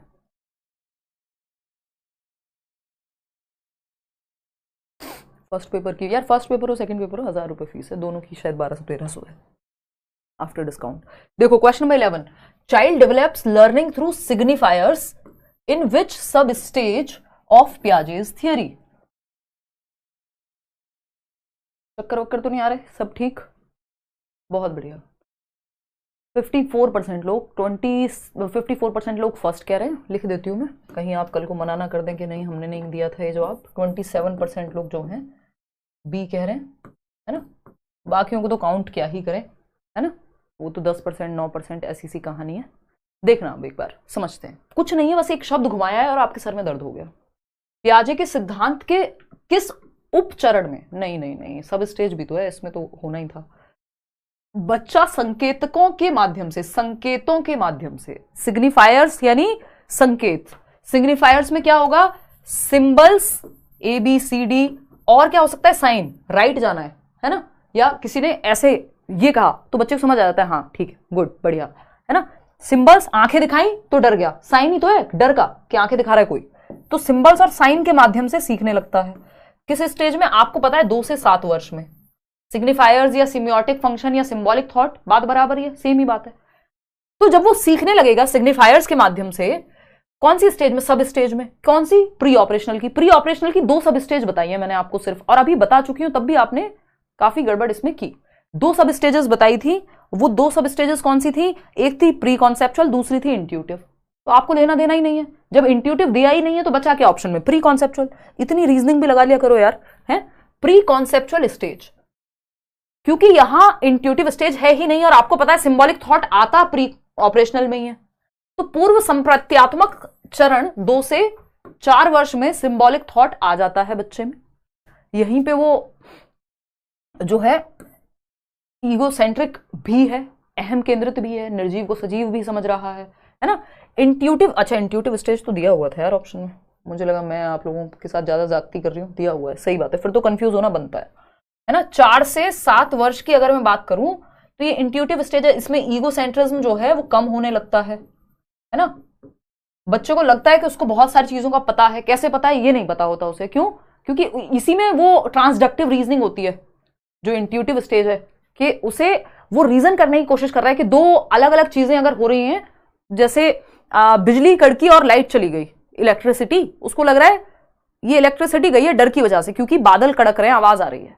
2 अनरिलेटेड इवेंट्स को जोड़ देगा, इसको ट्रांसडक्टिव थिंकिंग कहते हैं, है ना। तो वो भी यहां इंट्यूटिव स्टेज में होगा 4 से 7 में। ईगोसेंट्रिज्म कम होने लगता है, अहम केंद्रितावाद धीरे धीरे, ठीक, इस स्टेज के अंत तक जाके कहीं। प्री कॉन्सेप्चुअल स्टेज में क्या? सिंबल्स के थ्रू सीख रहा है वो, तो वो साइंस और सिंबल सिग्निफायर्स के थ्रू, तो पहला ऑप्शन यहां सही था। ये दोनों जो ऑप्शन है ना, टर्शियरी सर्कुलर और अर्ली रिप्रेजेंटेशनल थॉट, ये अर्ली रिप्रेजेंटेशनल थॉट है सेंसरी मोटर स्टेज की आखिरी स्टेज।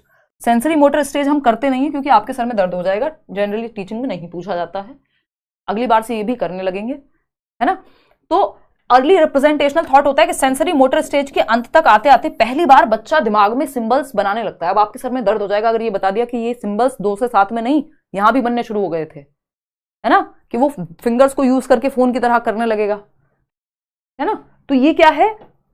ये सेंसरी मोटर के लास्ट में 18 से 24 महीने में ये अर्ली रिप्रेजेंटेशनल थॉट आ जाता है, ऐसे ही बता रही हूँ, जरूरी नहीं है, याद रखो। टर्शरी सर्कुलर रिएक्शन से वो फोन फेंक के देखेगा क्या होगा, है ना। तो ये सब स्टेजेस हैं किसकी? सेंसरी मोटर की। ये दोनों हैं प्री ऑपरेशनल की, ठीक है बात। देखो इसको ऐसे देखते हैं। अब कुछ इंपॉर्टेंट सब स्टेजेस हैं, इसकी तो मैंने आपको बता दी। जो ये आपका प्री ऑपरेशनल है, पूर्व संक्रियात्मक, प्री कॉन्सेप्चुअल स्टेज, इसी में सिग्निफायर्स या सिंबल्स के माध्यम से सीखना वो जानता है बच्चा। ईगोसेंट्रिक है, इस स्टेज के अंत तक ईगोसेंट्रिज्म कम होगा। ट्रांसडक्टिव थॉट, ट्रांसडक्टिव थॉट मतलब 2 अनरिलेटेड इवेंट्स को एक साथ जोड़ देता है। रीजनिंग की थोड़ी कमी है, इंट्यूशन पे चलता है, उसको लगता है सब पता है, कैसे पता है ये नहीं पता, उसे याद ही नहीं रहता, है ना। तो रीजनिंग, क्योंकि ये लॉजिक से पहले की स्टेज है, ऑपरेशन का मतलब है लॉजिक, तो लॉजिक अभी प्रॉपर तो आया नहीं है बच्चे में, तर्क कॉन्क्रीट चीजों के प्रति भी, बट वो कोशिश कर रहा है तर्क करने की, ठीक है। तो ये 2 स्टेजेस हो गई, सब स्टेजेस किसकी? प्री ऑपरेशनल स्टेज की। सेंसरी मोटर की कुछ 4-5 स्टेजेस हैं, टोटल तो 6 स्टेज होती है। पहली स्टेज होती है जब रिफ्लेक्सेस पे बच्चा, स्कीमा उसके दिमाग में जन्म से ही होता है, जैसे सकिंग, भाई माँ का दूध पीना तो कोई नहीं सिखाता ना बच्चे को, तो वो स्कीमा है। स्कीमा मतलब एक मेंटल सेट है उसके दिमाग में, मेंटल रिप्रेजेंटेशन है, मेंटल स्ट्रक्चर है, मानसिक संरचना है, तो वो स्कीमा है रिफ्लेक्सेस, जो शुरू के 1-2 महीने 4 महीने तक रहेगा, 1 महीने तक रहेगा। फिर आ जाते हैं प्राइमरी सर्कुलर रिएक्शन या ग्रास्प करना। आप बच्चे के हाथ में, एक छोटे से बच्चे, 1 महीने का बच्चा होगा, आपने ऐसे कुछ अपनी उंगली पकड़ाएंगे वो ऐसे पकड़ लेगा, तो वो ग्रास्पिंग का भी स्कीमा या रिफ्लेक्स कह लो आप उसको, होता तो रिफ्लेक्स ही है वो, उस पर आपका कंट्रोल नहीं होता, तो वो होता है ब्रेन में। फिर आता है 1 से 4 महीने के बीच में प्राइमरी सर्कुलर रिएक्शंस। तो बच्चा, जैसे वो नहीं होता जो हम कहते हैं कि भाई बच्चा जो है थंब सकिंग, अंगूठा चूसना, तो वो प्लेजरेबल एक्शंस करता है, तो प्राइमरी सर्कुलर रिएक्शन है 1 से 4 महीने के बीच। फिर टर्शियरी सर्कुलर रिएक्शन आता है 12 से 18 महीने के बीच, कि वो एक्सपेरिमेंट के तौर पे कुछ फेंक के देखेगा कि देखता हूं क्या होगा, दूध की बोतल फेंक दी, जान के ही वो अपनी, क्योंकि वो एक्सपेरिमेंट कर रहा है, नन्हा वैज्ञानिक है ना, लिटिल साइंटिस्ट है, प्याजे कह रहे हैं लिटिल साइंटिस्ट, एक्सपेरिमेंट करके सीखता है, तो एक्सपेरिमेंट कर रहा है, बॉटल नीचे गिरा के देखता हूं क्या होगा, ऐसी टेढ़ी-मेढ़ी चीजें वो करता है। कोई बॉटल रखी हुई है कहीं, कुछ देखेगा पकड़ के उसको क्या होगा, तो ये 12 से 18 महीने में, है ना। इसके बीच में 4 से 8 महीने में सेकेंडरी सर्कुलर रिएक्शन है, जिसमें वो इंटेंशनली कोई एक्शन रिपीट करेगा जिससे कि एक रिस्पॉन्स ट्रिगर हो, यानी कोई चीज अगर आवाज आती है कुछ करने से तो वो रिपीट करेगा, क्योंकि उसको अच्छा लगा। वो खिलौने नहीं होते ऐसे हिला के खेलते हैं ये इस तरह के, तो उसको पता है ऐसे आवाज करेगा ये अगर ऐसे करूंगा तो ये सेकेंडरी सर्कुलर रिएक्शन है। जो प्लेजरेबल एक्टिविटीज हैं, थंब सकिंग एंड ऑल, वो प्राइमरी हैं। और टर्शरी हैं जिसमें बच्चा इंटेंशनली कुछ एक्सपेरिमेंट के तौर पे ट्रायल एंड एरर करके देख रहा है कि बॉटल गिराऊंगा तो दूध गिरेगा कि नहीं। फिर इसके बाद आता है 18 से 24 महीने में वो जो अर्ली रिप्रेजेंटेशनल, कि पहली बार दिमाग में मेंटल रिप्रेजेंटेशन या मेंटल मैप्स बनने लगते हैं बच्चे के 18 से 24 महीने, 1.5 से 2 साल में। तो वो उतने स्ट्रांग नहीं है, इसलिए हम ये नहीं कहते कि सिंबॉलिक थॉट वहां आ जाता है, लेकिन वो बनने शुरू हुए एक तरह से। तो उसको अर्ली रिप्रेजेंटेशनल थॉट कहते हैं, जो इसकी नेक्स्ट स्टेज है, ये अर्ली रिप्रेजेंटेशनल थॉट वाली है। यार इतना आपको टेंशन नहीं है, बट पता होगा तो अच्छा होगा, कल को क्वेश्चन में से एटलीस्ट एलिमिनेट ही कर पाओगे। क्वेश्चन नंबर 12 देखना, Piaget's theory of cognitive development states that egocentrism decreases by. पियाजे के संज्ञानात्मक विकास के सिद्धांत में किस उम्र में बढ़ने के साथ अहम केंद्रता कम हो जाती है? ईगोसेंट्रिज्म। ईगोसेंट्रिज्म क्या है कि बच्चा दूसरे के पर्सपेक्टिव को नहीं समझ पाता, खुद को सेंटर में रखता है, सेल्फ सेंटर्ड है। उसको लगता है जो चॉकलेट मुझे पसंद है पापा को भी पसंद होगी, जो कार्टून मुझे पसंद है वो पापा को भी पसंद होना चाहिए, है ना, उसकी चलनी चाहिए। आप कितना भी जरूरी काम कर रहे हैं और बच्चे का मन है कुछ खाने का, तो वो आके रोएगा, है ना। आपकी जेब में पैसे नहीं, आप बाजार गए हुए, बच्चा रोड पे लेट लेट के रो सकता है बाजार में कि मुझे तो चाहिए खिलौना, मुझे तो चाहिए, ऐसे कैसे नहीं, ऐसे कैसे नहीं। तो ये चीज कम होने लगती है, धीरे धीरे दूसरे का पर्सपेक्टिव समझने लगता है। किस स्टेज में? 7 ईयर्स। ये बात आपकी सही है। और मैंने बताया भी था जो लास्ट स्टेज थी इंट्यूटिव स्टेज प्री कॉन्सेप्चुअल की, उसके अंत तक आते आते अहम केंद्रितवाद कम हो जाता है, ठीक है ना। 7 ईयर्स, क्योंकि ये स्टेज खत्म होने वाली है ना अब, फिर कॉन्क्रीट ऑपरेशनल आ जाएगी, उसमें तो ईगोसेंट्रिज्म कम ही होता है। तो 7 साल की उम्र तक आते आते ये कम होने लगता है, डिक्रीज होने लगता है। क्वेश्चन नंबर 13 देखिएगा, फटाफट से जवाब दे दीजिए। Shweta is in 5th grade. Shweta एक बच्ची है जो 5वीं कक्षा में है। She can classify different sorts of triangles but struggles to understand the abstract proof for the sum of 3 angles in a triangle is always 180 degree. According to पियाजे Shweta is in what stage? फटाफट से बताओ। अगर हम बात करें, श्वेता 5वीं कक्षा में है, वह विभिन्न प्रकार के त्रिभुजों को वर्गीकृत कर सकती है कि भाई ये आपका राइट एंगल ट्राइंगल है, ये इक्विलेटरल है, ये है। अलग अलग प्रकार के ट्राइंगल्स को वो पहचान पाती है, क्लासिफाई कर पाती है, कैटेगराइज कर पाती है। CCS किससे जुड़ा हुआ है? सी से ही, कॉन्क्रीट ऑपरेशनल से ही, है ना। अभी समझेंगे CCS ये यूनिवर्सिटी नहीं है चौधरी चरण सिंह, ये क्या है? Classification, conservation, seriation. ये तीनों गुण कहां आते हैं? यहीं आते हैं 7 से 11 में। पूछा क्या है ये समझना जरूरी है। त्रिभुज के 3 कोणों का योग हमेशा 180 डिग्री क्यों होता है? ये अमूर्त चीज समझने में दिक्कत है उसको। इसका अमूर्त प्रमाण क्या है? वो ये तो समझ पाती है, ये 3 एंगल बराबर हैं, देख के ट्राइंगल का वो समझ जाएगी, उतना लॉजिक उसमें आ गया है ना। कॉन्क्रीट चीजों को देख के, जिनको छुआ जा सकता है, जिनको देखा जा सकता है किताब में ट्राइंगल को, तो वो समझ पा रही है। लेकिन एब्स्ट्रैक्ट, इसके पीछे कॉन्सेप्ट क्या है? अमूर्त चिंतन नहीं आया, मूर्त आ चुका है, कॉन्क्रीट लॉजिक आ चुका है। तो ये बच्ची कौन सी स्टेज में है? कॉन्क्रीट ऑपरेशनल स्टेज में है, क्योंकि वो क्लासिफाई तो कर पा रही है। 4th ग्रेड का बच्चा है, 4थी क्लास का। 6 साल का बच्चा पहली क्लास में जाएगा, 7 साल का बच्चा दूसरी क्लास में, 8 साल का बच्चा तीसरी क्लास में, है ना, 9 साल का बच्चा 4थी क्लास में। तो यानी 7 से 11 के बीच में ही है। ये तो सिंपल वैसे भी पता लग गया था, 5वीं क्लास का बच्चा है। इसके लिए थोड़ा दिमाग शार्प चाहिए, रट्टे लगा के बात नहीं बनेगी। अगर हमें पता है 5वीं क्लास की बच्ची तो कॉन्क्रीट ऑपरेशनल में तो होगी, फॉर्मल में थोड़ी चली जाएगी, 11 से ऊपर की थोड़ी हो जाएगी, है ना। कॉमन सेंस है ये। तो ये जरूरी है कि हम थोड़ा सा डीप में पढ़ेंगे, अच्छे टीचर से पढ़ेंगे तो चीजें समझ में आएंगी इस तरह से, ठीक, रटना नहीं पड़ेगा। मूर्त संक्रियात्मक चरण यानी 7 से 11 वर्ष कॉन्क्रीट ऑपरेशनल स्टेज, क्योंकि अब बच्चा क्लासिफाई कर पा रहा है कि शेप के आधार पे, साइज के आधार पे, कलर के आधार पे वर्गीकृत कर पा रहा है, क्लासेस में बांट पा रहा है। जैसे आप एक अलमीरा में लगाते हैं अपने शूज एक तरफ, या आजकल तो शूज का भी बहुत सोने से कम नहीं है ना शूज। तो एब्स्ट्रैक्ट की अगर बात होगी कि एब्स्ट्रैक्ट थिंकिंग नहीं आई है, एब्स्ट्रैक्ट थिंकिंग कहां आती है? यहां आती है फॉर्मल ऑपरेशनल में। अमूर्त चिंतन फॉर्मल ऑपरेशनल में आता है, और जिसकी कमी है तो इससे पहले वाली स्टेज है। क्वेश्चन नंबर 14 देखिएगा, फटाफट से जवाब दीजिएगा। A child thinks that because he wants to eat chocolate, एक बच्चा है जो चॉकलेट खाना चाहता है, तो उसको लगता है क्योंकि मैं चॉकलेट खाना चाहता हूं, his siblings and parents must want to eat it too। तो क्योंकि एक बच्चा है, कितने साल का है, कुछ लिखा हुआ है? नहीं लिखा हुआ। एक बच्चा सोचता है चूंकि वह चॉकलेट खाना चाहता है, इसलिए उसके भाई बहन और माता पिता को भी तो खानी होगी चॉकलेट, इसमें क्या बात है? दुनिया तो उसी के अराउंड घूम रही होती है ना। तो जब मुझे चॉकलेट खाने का मन है, मेरे भाई बहन मेरे मम्मी पापा को कैसे नहीं होगा? मुझे डोरेमोन देखने का मन है, उन्हें कैसे नहीं देखना होगा? है ना? मम्मी अनुपमा कैसे देख सकती हैं जब मुझे डोरेमोन देखना है तो? है ना? दुनिया तो मेरे अराउंड घूमती है। कौन सी स्टेज है ये? क्या है ये? What type of thinking is this? कैसा विचार है, कैसा चिंतन है ये बच्चे का कि उसको लग रहा है मुझे चॉकलेट खानी है तो मेरे भाई, मेरे माँ बाप, इन सबको भी खानी ही होगी, है ना? आइसक्रीम खानी इनको भी खानी ही होगी। ये ईगो सेंट्रिक थिंकिंग है ना? बच्चा सेल्फ सेंटर्ड है, वो दूसरों के परिप्रेक्ष्य में नहीं देख पा रहा, ना वो डिसेंटर कर पाता, है ना? अहम केंद्रित, सेल्फ सेंटर्ड, आय के अराउंड घूमती है दुनिया उसके लिए। ये कोई मेटाकॉग्निटिव एब्स्ट्रैक्ट बेसिक थिंकिंग कुछ नहीं है इसमें। अमूर्त चिंतन कहां है? तो ये अहम केंद्रित चिंतन है कि बच्चा खुद को सेंटर में रखता है कि जैसा मैं फील करता हूं, everybody feels what I feel और एज आई फील और think.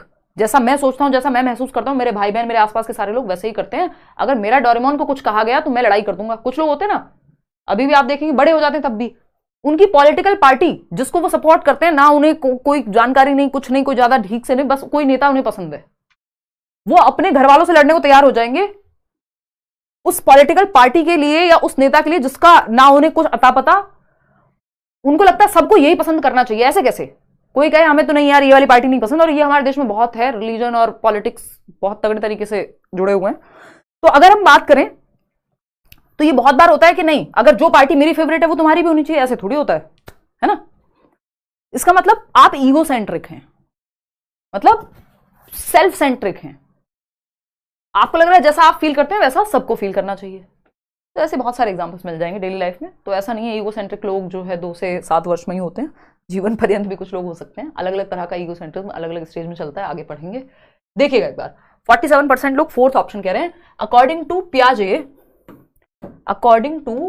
Piaget, the imaginary audience and the personal fable both are parts of what? अच्छा सवाल है। पियाजे के अनुसार काल्पनिक दर्शक और व्यक्तिगत कल्पित कथा दोनों किस उम्र में आते हैं? जिन्होंने थियरी पढ़ी है बैच में, मैंने आपको बताया है पर्सनल फेबल क्या कहानी है, एडोलेसेंट ईगो सेंट्रिज्म को याद कीजिए, दोनों उसी का पार्ट है ना? कब आती है ये? एडोलेसेंस में। 53% लोग रो पीट के जवाब दे पा रहे हैं। Conservation, intuitive thought, objective, intuitive knowledge, देखो बाकी तो ऑप्शन ही ऐसे थे जो बन नहीं पा रहे थे। अगर इसमें लिख दिया होता चाइल्डहुड और ये सब तो आप कंफ्यूज हो जाते। वो तो ऑप्शन आसान थे तो बचा लिया आपको, 53% लोग भी इसलिए जवाब दे पाए। किशोरावस्था, अब ये है क्या? इमेजिनरी ऑडियंस और पर्सनल फेबल है क्या? बहुत इंपॉर्टेंट है। जो लास्ट स्टेज है ना, फॉर्मल ऑपरेशनल, जब बच्चा एडोलेसेंट होता है, फॉर्मल ऑपरेशनल जो पियाजे की आखिरी स्टेज है, औपचारिक संक्रियात्मक, 11 से 15 या 11 एंड अबव कह देते हैं हम कई बार। फॉर्मल ऑपरेशनल, औपचारिक संक्रियात्मक, औपचारिक संक्रियात्मक, संक्रियात्मक का मतलब है, ऑपरेशन का मतलब है लॉजिक। तो लॉजिक आ चुका है एब्स्ट्रैक्ट चीजों के बारे में, अमूर्त चीजों के बारे में। ठीक, इस अवस्था में 2 चीजें हैं। एक कॉन्सेप्ट है एडोलेसेंट ईगोसेंट्रिज्म। अभी हम 2 से 7 वर्ष में अहम केंद्रितवाद पढ़ रहे थे, नॉर्मल वाला, है ना? 11 एंड अबव लिख देते हैं, 11 से 15 वर्ष लिख देते हैं यहाँ पे। ठीक है बात? तो अगर मैं देखूं यहाँ पे एक छोटा सा प्यारा सा कॉन्सेप्ट है एडोलेसेंट ईगोसेंट्रिज्म का। एडोलेसेंस ईगोसेंट्रिज्म, ईगोसेंट्रिज्म मतलब क्या है इसका? किशोरावस्था, किशोरावस्था, टीन एज, 13 से 19, 12 से 18, 10 से 19 WHO की माने तो। किशोरावस्था अहम केंद्रितावाद, अहम केंद्रितावाद, बात ठीक है या नहीं? इसमें 2 चीजें होती हैं। अब ये एडोलेसेंस का ईगोसेंट्रिज्म है, यानी उसमें लॉजिक भी आ चुका बच्चे में, एब्स्ट्रैक्ट थिंकिंग भी आ चुकी है, हायर ऑर्डर थिंकिंग भी आ चुकी, साइंटिफिक थिंकिंग भी आ गई, सब आ गया। लेकिन फिर भी एडोलेसेंस में एक अलग तरह का ईगोसेंट्रिज्म होता है जो कह रहे हैं यहाँ पे। एल्काइन नाम के एक व्यक्ति थे जिन्होंने इसका जिक्र किया था, पियाजे भी इसकी बात करते हैं अपने थियोरी में। तो अगर हम देखें यहाँ पे 2 चीजें हैं, एक है पर्सनल फेबल, पर्सनल फेबल यानी अपनी खुद की कहानियां, अपनी ही परियों की कहानियां उसने बनाई हुई हैं। पर्सनल फेबल बोले तो व्यक्तिगत कल्पित कथा, खुद से कल्पित कथाएं। उसको लगता है मैं इतना यूनिक हूं, इतना स्पेशल हूं, दुनिया में तूफान आ जाए, कोविड आ जाए, कुछ हो जाए, प्लेग फैल जाए, मुझे कुछ नहीं होने वाला, मैं तो इन सब चीजों के परे हूं, है ना? आई एम दैट स्पेशल कि मुझे कोई चीज टच भी नहीं कर सकती। वो अमरीश पुरी याद है बचपन में कौन सी मूवी थी, कि ना दाएं से बाएं से कोई नॉर्थ ईस्ट कोई दिशा से कोई मुझे मार नहीं पाएगा एंड ऑल, तो वो वैसी सी ही दुनिया में रहता है पर्सनल फेबल में। वो उसकी अपनी कल्पित कहानी है कि उसको लगता है वो इतना स्पेशल इतना यूनिक है, उसको कुछ टच नहीं कर सकता। वो बाइक 140 पे ऐसे मोड़ दे घुमा के तो भी उसे कुछ नहीं होगा। एक्सीडेंट तो किसी और के होते होंगे हेलमेट ना लगाने से, मेरा थोड़ी होगा, ऐसा सोचते हैं बच्चे इस स्टेज में। बड़े होके भी कुछ लोगों में रह जाता है ये, मतलब थोड़ा लॉजिक के परे चला जाता है वो अपनी ही दुनिया में। ठीक, तो पर्सनल फेबल ये कि उसे लगता है बहुत यूनिक है वो, क्योंकि वो खुद पे सेंटर्ड है। एडोलेसेंट ईगो सेंटर्स में सारा ध्यान उसका खुद पे ही है। दूसरी चीज जो यहां थी, इमेजिनरी ऑडियंस, यानी उसको लगता है कि एक काल्पनिक दर्शक हैं जो उसे हर समय देख रहे हैं कैमरा लगा के। इमेजिनरी ऑडियंस कि जो अगर वो किसी पार्टी में जा रहा है, स्कूल में जा रहा है और उसको एक पिंपल भी हो गया तो उसको लग रहा है सबका ध्यान उसी पे। दो लोग आपस में बात कर रहे हैं, उसको लग रहा है ये मेरे बारे में बात कर रहे हैं कि आज मैं कितना स्मार्ट लग रहा हूं, देखो मैंने नई वॉच ली है, नई बाइक ली है। ये क्या है, उसको लग रहा है सबका ध्यान उसी पे है, दुनिया उसी के अराउंड घूम रही है। तो ये दोनों चीजें किस में आती हैं, फॉर्मल ऑपरेशनल स्टेज में, और ये एडोलेसेंट ईगो सेंट्रिज्म है, यानी किशोरावस्था का अहम केंद्रितावाद है। ठीक है ना, बिल्कुल करनी है डिवाइन, इतनी बात क्लियर है। तो ये पर्सनल फेबल और इमेजिनरी ऑडियंस, इसीलिए आपको लगता है जैसे ही बच्चा 12 से 18 में आता है वो दुनिया में किसी की नहीं सुनता, वो अपनी ही मजे में रहता है ना। उसको लगता है बस उसे पता है ना इससे पहले कुछ हुआ था ना इसके बाद कुछ होगा, बस वही है दुनिया का सेंटर। तो पर्सनल फेबल और इमेजिनरी ऑडियंस एडोलेसेंस में ही होते हैं। इंटरेस्टिंग नहीं है पियाजे को पढ़ना, काफी इंटरेस्टिंग है। चलो क्वेश्चन नंबर 16 पे आ जाओ। क्या कह रहे हो सर में दर्द हो जाता है, इतनी चीजें हैं। देखो क्वेश्चन नंबर 16 रिवीजन से हो जाएगा काम। विच of the following combination is correct about Piaget's stages of cognitive development. दो स्टेटमेंट है, पहला स्टेटमेंट और दूसरा स्टेटमेंट पढ़ना है, फिर कंक्लूजन ड्रॉ करना है। फटाफट से बताओ। पहला क्या है, बच्चे तार्किक सोच में संलग्न होना शुरू करते हैं औपचारिक संचालन चरण में। औपचारिक यानी 11+ ईयर्स, लास्ट स्टेज फॉर्मल। बच्चे अमूर्त रूप से सोच सकते हैं, यानी एब्स्ट्रैक्ट थिंकिंग उनमें आ जाती है। ठोस संचालन मतलब मूर्त संक्रियात्मक 7 से 11 वर्ष में। तो अमूर्त आती है भाई, मूर्त थोड़ी आती है। पहली बार लॉजिक आ रहा है लेकिन मूर्त चीजों के प्रति, अमूर्त चीजों के प्रति नहीं। तो ये तो उल्टा कह दिया उन्होंने। Children begin to engage in logical thinking. Logical thinking formal में नहीं आती, कॉन्क्रीट में ही आ जाती है, कॉन्क्रीट चीजों के बारे में। पहली बार लॉजिक कॉन्क्रीट में आता है और पहली बार एब्स्ट्रैक्टली सोचना फॉर्मल में आता है। तो इन्होंने तो ऑपोजिट कह दिया, दोनों ही बातें गलत हैं।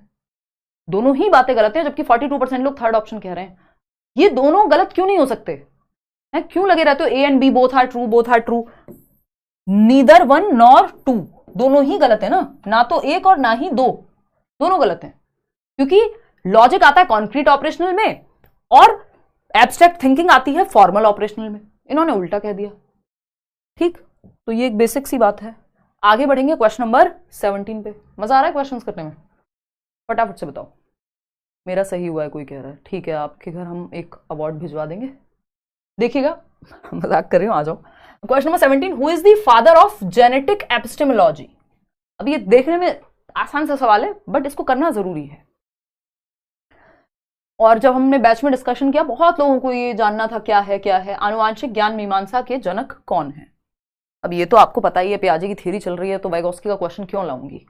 ऐप iOS में नहीं चल रही है, तो जिनके पास आईफोन है वो वेबसाइट के थ्रू देख लें कोर्सेज, या अपने मम्मी पापा से थोड़ा कहें कि एंड्रॉयड फ़ोन ले लीजिए, उनके पास होगा, है ना, घर में किसी के पास तो होगा ही। तो पियाजे की अगर हम माने तो पियाजे is the father of genetic epistemology.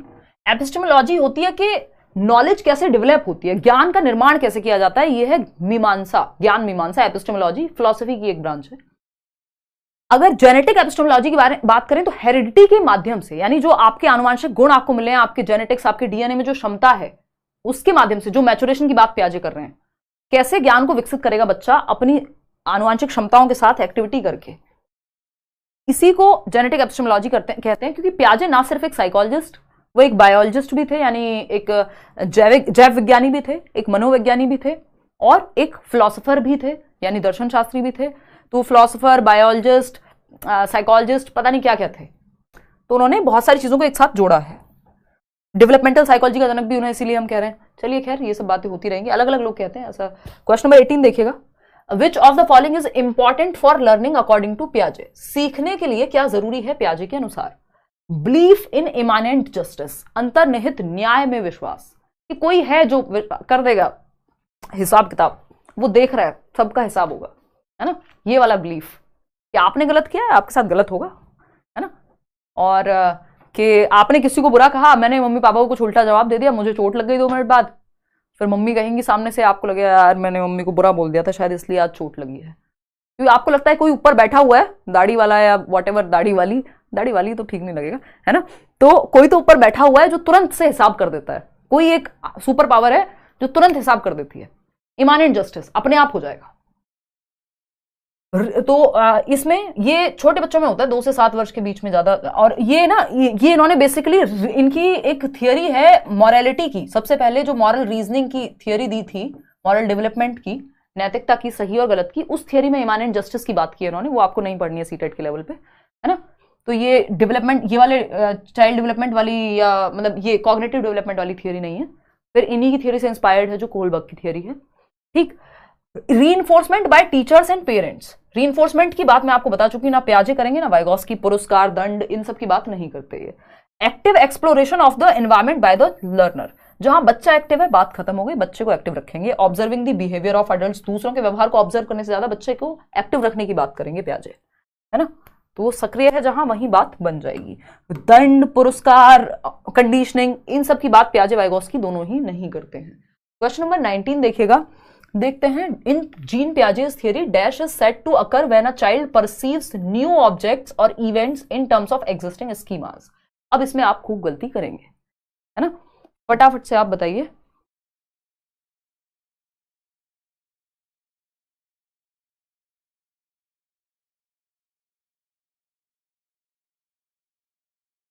देखिएगा कहां लाइव नहीं चल रही, एंजल पांडे क्लास बिल्कुल लाइव चल रही है।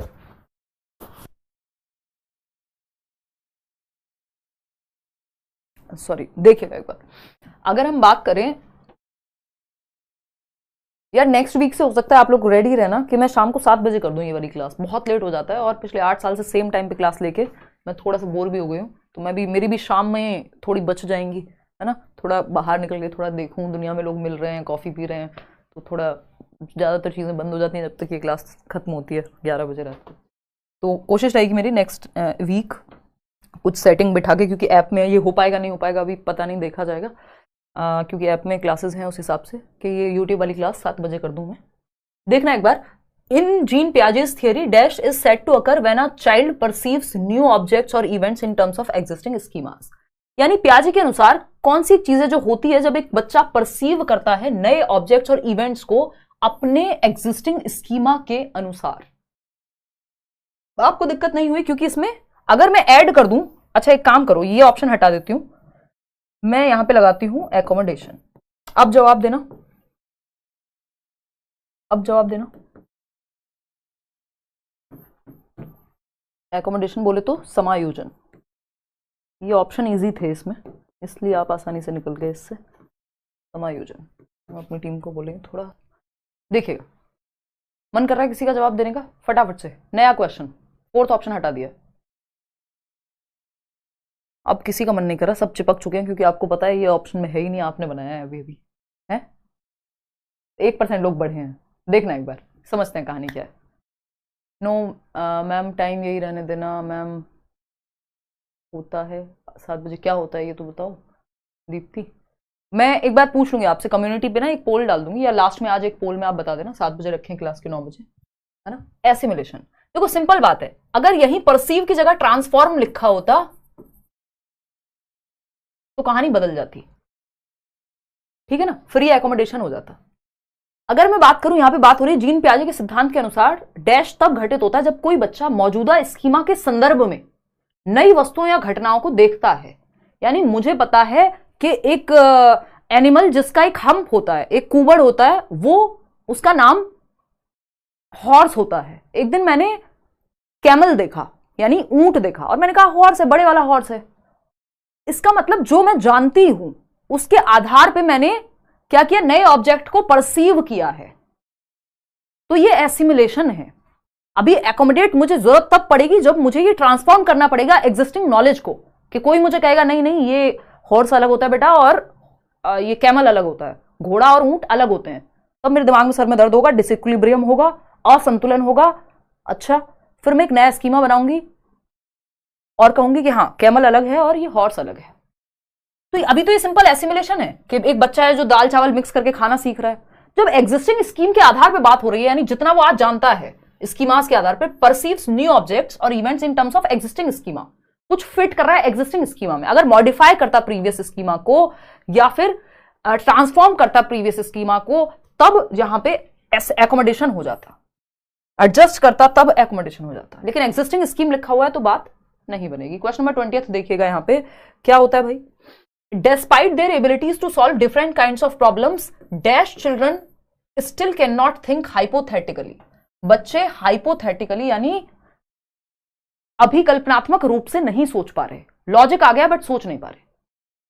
कोई कह रहा 7 बजे तो आपकी क्लास होती, तो वो ऐप की क्लास एडजस्ट होगी तभी तो हो पाएगी। तभी तो मैं कह रही हूं अभी देखा जाएगा कि अगर 7 बजे ऐप की क्लास उसको और पहले ले आते हैं या कुछ इधर उधर करते हैं तो यूट्यूब पे 7 बजे रख पाएंगे, अदरवाइज नहीं। तो अभी मैं कह रही हूँ संभावना है इस चीज़ की, अभी पक्की बात नहीं। मैं आपसे भी पूछ लूंगी, अगर आप लोग कहेंगे कि 7 बजे ठीक रहेगा तो 7 बजे रख लेंगे, नहीं तो जैसे चल रहा है चलने देंगे।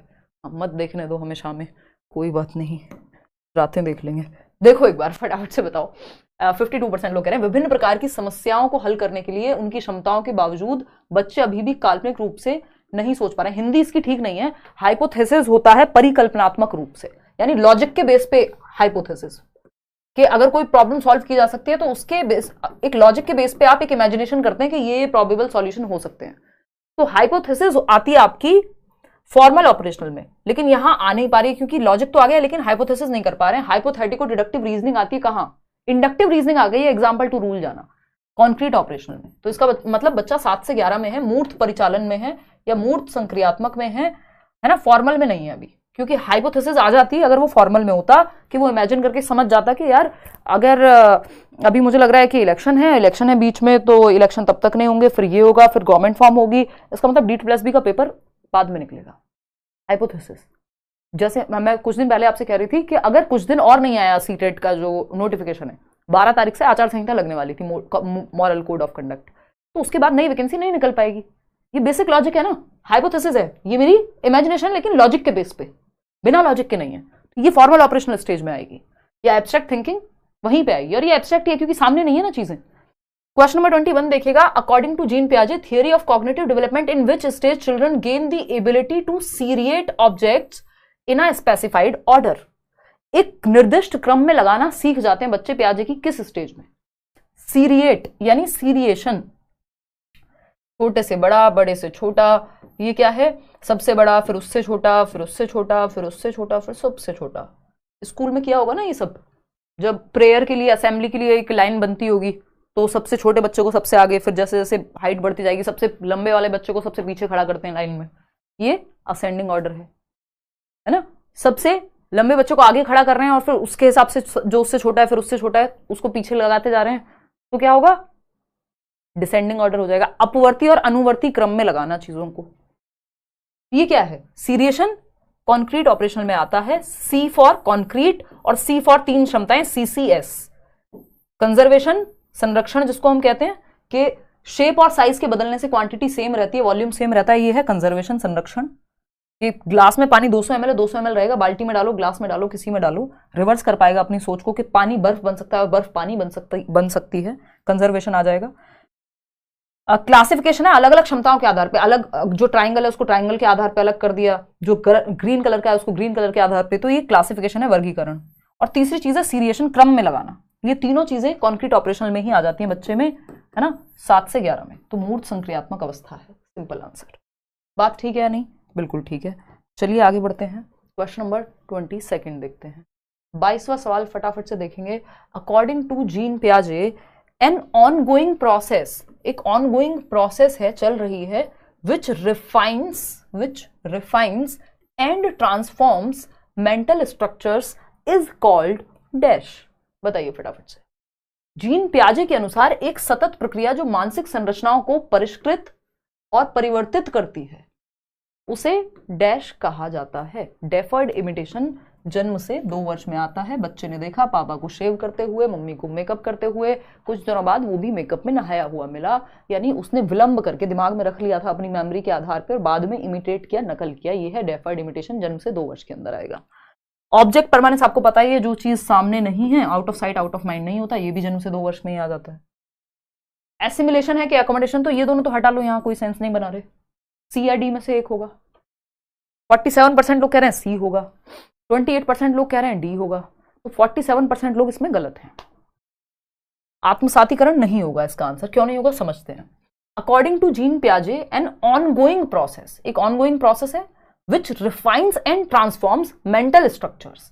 रिफाइन कर रही है जो अभी मेंटल स्ट्रक्चर बना हुआ है और ट्रांसफॉर्म कर रही है। यानी मान लो हॉर्स का, एक घोड़े का मेंटल स्ट्रक्चर बना हुआ था, थोड़ा सा बड़ा लिख देती हूं उसको, है ना। ये एक हॉर्स है, घोड़ा है, और ये है एक कैमल यानी ऊंट। ठीक है, ठीक है बात। वो बिस्लरी वाला ऊंट याद कर लो, बिस्लरी के ऐड में आता था ना।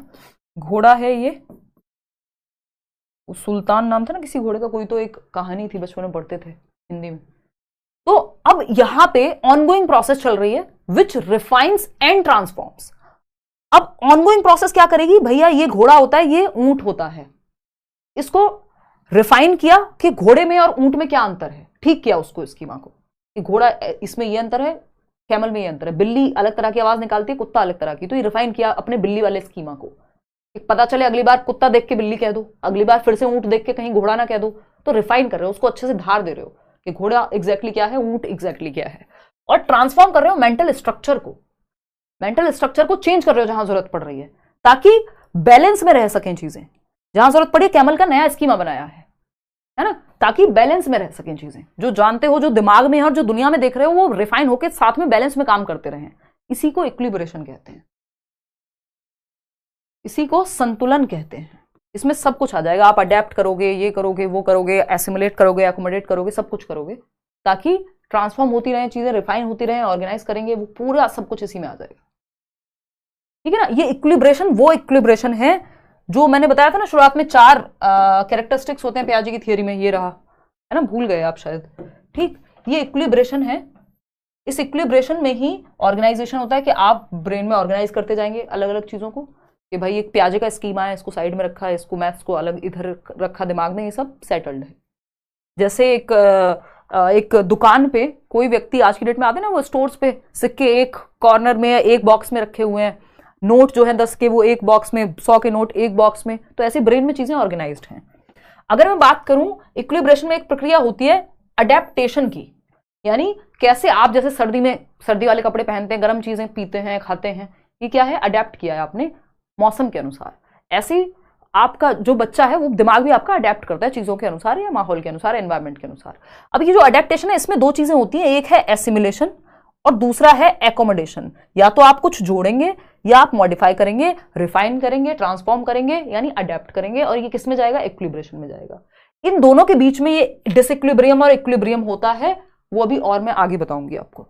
ठीक है ना। तो इसलिए एसिमिलेशन नहीं होगा, क्योंकि पूरी ही प्रक्रिया की बात कर दी इन्होंने। एसिमिलेशन तो सिर्फ ऐड करना है, रिफाइन ट्रांसफॉर्म करना थोड़ी एसिमिलेशन में होता है ना। एक बार को रिफाइन कह भी देते हम, तब भी ट्रांसफॉर्म करना तो होता नहीं है। तो ये संतुलन है। अगर मैं ऐसे समझाना चाहूं तो ऐसे देख लो, आसानी हो जाएगी। Process of equilibration. तो इक्विलिब्रेशन क्या है, इक्विलिब्रेशन जो 4th फैक्टर था, संतुलन, इसमें अडेप्टेशन एक प्रक्रिया, जैसे आप एनवायरमेंट के अकॉर्डिंग अडेप्ट करेगा आपका ब्रेन। ऑर्गेनाइजेशन, यानी आप, इसका कोई खास यूज नहीं है, बस इतना ही यूज है कि आपका ब्रेन अलग अलग चीजों को ऑर्गेनाइज करके रखता है, कि मैथ्स 30 नंबर का आता है, उसमें पेडागोजी 15 नंबर की आती है, सीडीपी 30 नंबर की है, ये सब चीजें ऑर्गेनाइज करके स्कीमा में सेट की हुई है आपने, आपके ब्रेन के प्रीवियस नॉलेज में या स्टोरेज में अपने दिमाग के, जिसको हम स्कीमा कह रहे हैं, मेंटल स्ट्रक्चर्स, मानसिक संरचनाएं कह रहे हैं। ठीक। दूसरी चीज है अडेप्टेशन।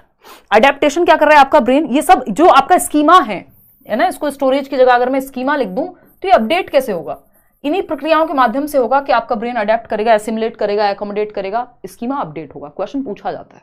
ठीक।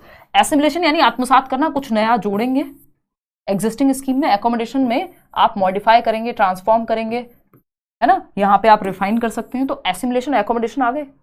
अब इन एसिमुलेशन और एकोमोडेशन के बीच में जो कि आते हैं अडेप्टेशन में, अडेप्टेशन आता है इक्विलिब्रेशन में, ये एसिमुलेशन और एकोमोडेशन के बीच में इक्विलिब्रियम, जिसको आप सोच रहे थे कि बैलेंस होता है ना, ये जैसे हमने देखा यहां पे कि हमने हॉर्स को, घोड़े को, ये पूछा हुआ क्वेश्चन है, ऊंट समझ लिया, फिर बच्चों को ठीक करना पड़ेगा, मॉडिफाई करना पड़ेगा, एकोमोडेट करना पड़ेगा पुराना स्कीमा। क्या है प्रोसेस, देखो एक बार अडेप्टेशन की प्रोसेस देख लो। अडेप्टेशन की प्रोसेस अगर हम देख रहे हैं यहां पे, सिंपल है, एसिमुलेट करना यानी जोड़ना या आत्मसात करना। ऐड किया आपने एग्जिस्टिंग स्कीमा में कुछ, आपको हॉर्स का स्कीमा था, घोड़े का स्कीमा था, आपने क्या देखा, घोड़ा देखा, आपने कहा हॉर्स है भाई, हाँ ठीक है, इक्विलिब्रियम में है, यानी दिमाग में जो था कि हॉर्स होता है ये, और जो दुनिया में देखा वो बैलेंस में है, यहाँ हॉर्स है।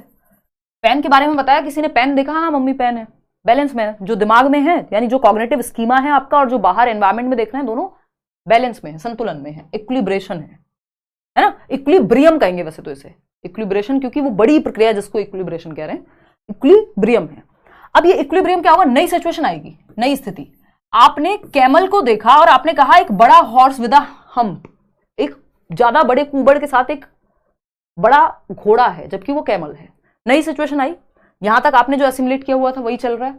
अब आप क्या करेंगे, किसी ने कहा बेटा ये कैमल होता है, ये हॉर्स नहीं है। जैसे ही किसी ने कहा ये हॉर्स नहीं है, आपका ब्रेन गया डिसइक्विलिब्रियम में, यानी संतुलन बिगड़ गया दिमाग का, असंतुलन में चले गए आप। ये हॉर्स नहीं होता, फिर क्या होता है। अब जो आपके दिमाग में स्कीमा बना हुआ था, जो एनवायरमेंट में, वो मैच नहीं हो रहे, है ना, फिंगरप्रिंट मैच नहीं हो रहे दिमाग के, असंतुलन में आ गए।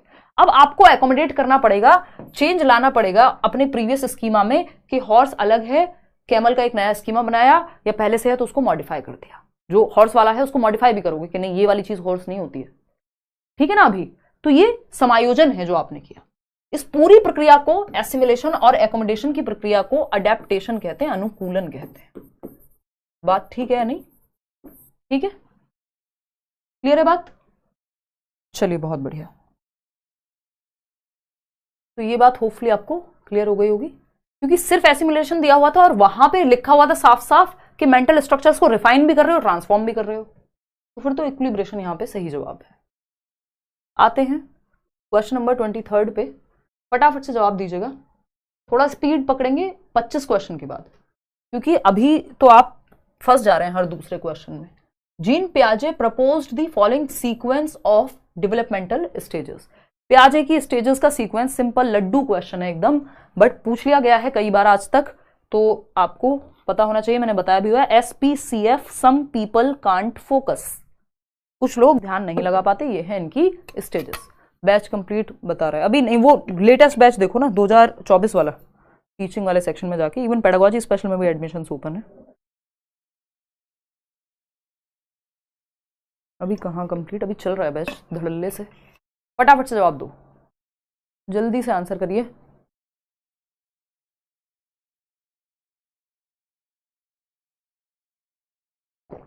देखना एक बार, सेकंड ऑप्शन 86% लोग कह रहे हैं, यार इसमें तो कम से कम 90% लोग आंसर कर दो। SPCF, S for sensory motor, जन्म से 2 वर्ष, P फॉर प्री ऑपरेशनल 2 से 7 वर्ष, C फॉर कॉन्क्रीट ऑपरेशनल 7 से 11 वर्ष, F फॉर फॉर्मल ऑपरेशनल 11 से 15 वर्ष। SPCF सिंपल, प्री ऑपरेशनल पहले नहीं आ सकता, सेंसरी मोटर के बाद प्री ऑपरेशनल, फिर फॉर्मल दे दिया सीधा, गलत हो गया। कॉन्क्रीट कहां से शुरू हो गया भाई, C से थोड़ी शुरू होगा, S से शुरू होगा। संवेदी गामक, जहां सेंसेस के माध्यम से और मोटर एक्टिविटीज के माध्यम से अपना जो 5 सेंसेस है, एक क्वेश्चन आता है कि कौन सी स्टेज में बच्चा अपनी आंखों से, अपने हाथों से, अपने कानों से या टच करके सोचता है, थिंकिंग करता है बाय हिज और her hands, years and eyes. तो सेंसरी मोटर स्टेज है वो, जहां अपने सेंसेस के माध्यम से बच्चा सोचता है, क्योंकि अपने ज्ञान का निर्माण वो एक्टिविटी करके, मोटर एक्टिविटीज, चल फिर के चीजों को उठाएगा, टच करेगा, चलना सीखेगा तो जन्म से 2 वर्ष में। और अपने सेंसेस, या तो किसी चीज को देखेगा, टच करेगा, फील करेगा, टेस्ट करेगा, मुंह में देके देखेगा टेस्ट कैसा आ रहा है ना, ये सब, या स्मेल करेगा, इन्हीं 5 सेंसेस से और अपनी मोटर एक्टिविटी से चल फिर के दुनिया की समझ बनाता है। इसलिए वो अपनी हाथों से, आंखों से, कानों से सोचता है।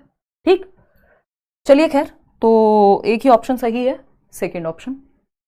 क्वेश्चन नंबर 24, क्वेश्चन नंबर 24 फटाफट से जवाब दीजिए। अकॉर्डिंग टू जीन पियाजे, which of the following questions will be answered only by the children in formal operational stage. औपचारिक संक्रियात्मक अवस्था 11 साल प्लस वाली जो स्टेज है, लास्ट वाली, उसमें कौन सा एक क्वेश्चन, इन 4 क्वेश्चंस में से कौन सा ऐसा क्वेश्चन है जो सिर्फ फॉर्मल ऑपरेशनल वाला बच्चा ही सॉल्व कर पाएगा, यानी एब्स्ट्रैक्ट थिंकिंग। बात करो यार, नींद नहीं आएगी, बात कर लो। हाँ हाँ मोहम्मद जफर, बात करनी ही तो आते हो, यहाँ इतने सवाल, इतने मुश्किल सवाल, इतने अच्छे सवाल हम कर रहे हैं, इतने सारे कॉन्सेप्ट्स क्लियर हो रहे हैं पियाजे के। कोई IPL देखने में बिजी है, कोई कह रहा है IPL देखो, कोई स्कोर बता दो, यार पढ़ लो यार, है? उनको फीस मिल गई है खेलने की, आपको देखने की मिल गई हो तो कर लो वो काम। अभी पेपर है, जरूरी ये चीज होनी चाहिए, कर लेना, देख लेना फ्री टाइम में। चलिए फटाफट से जवाब दो।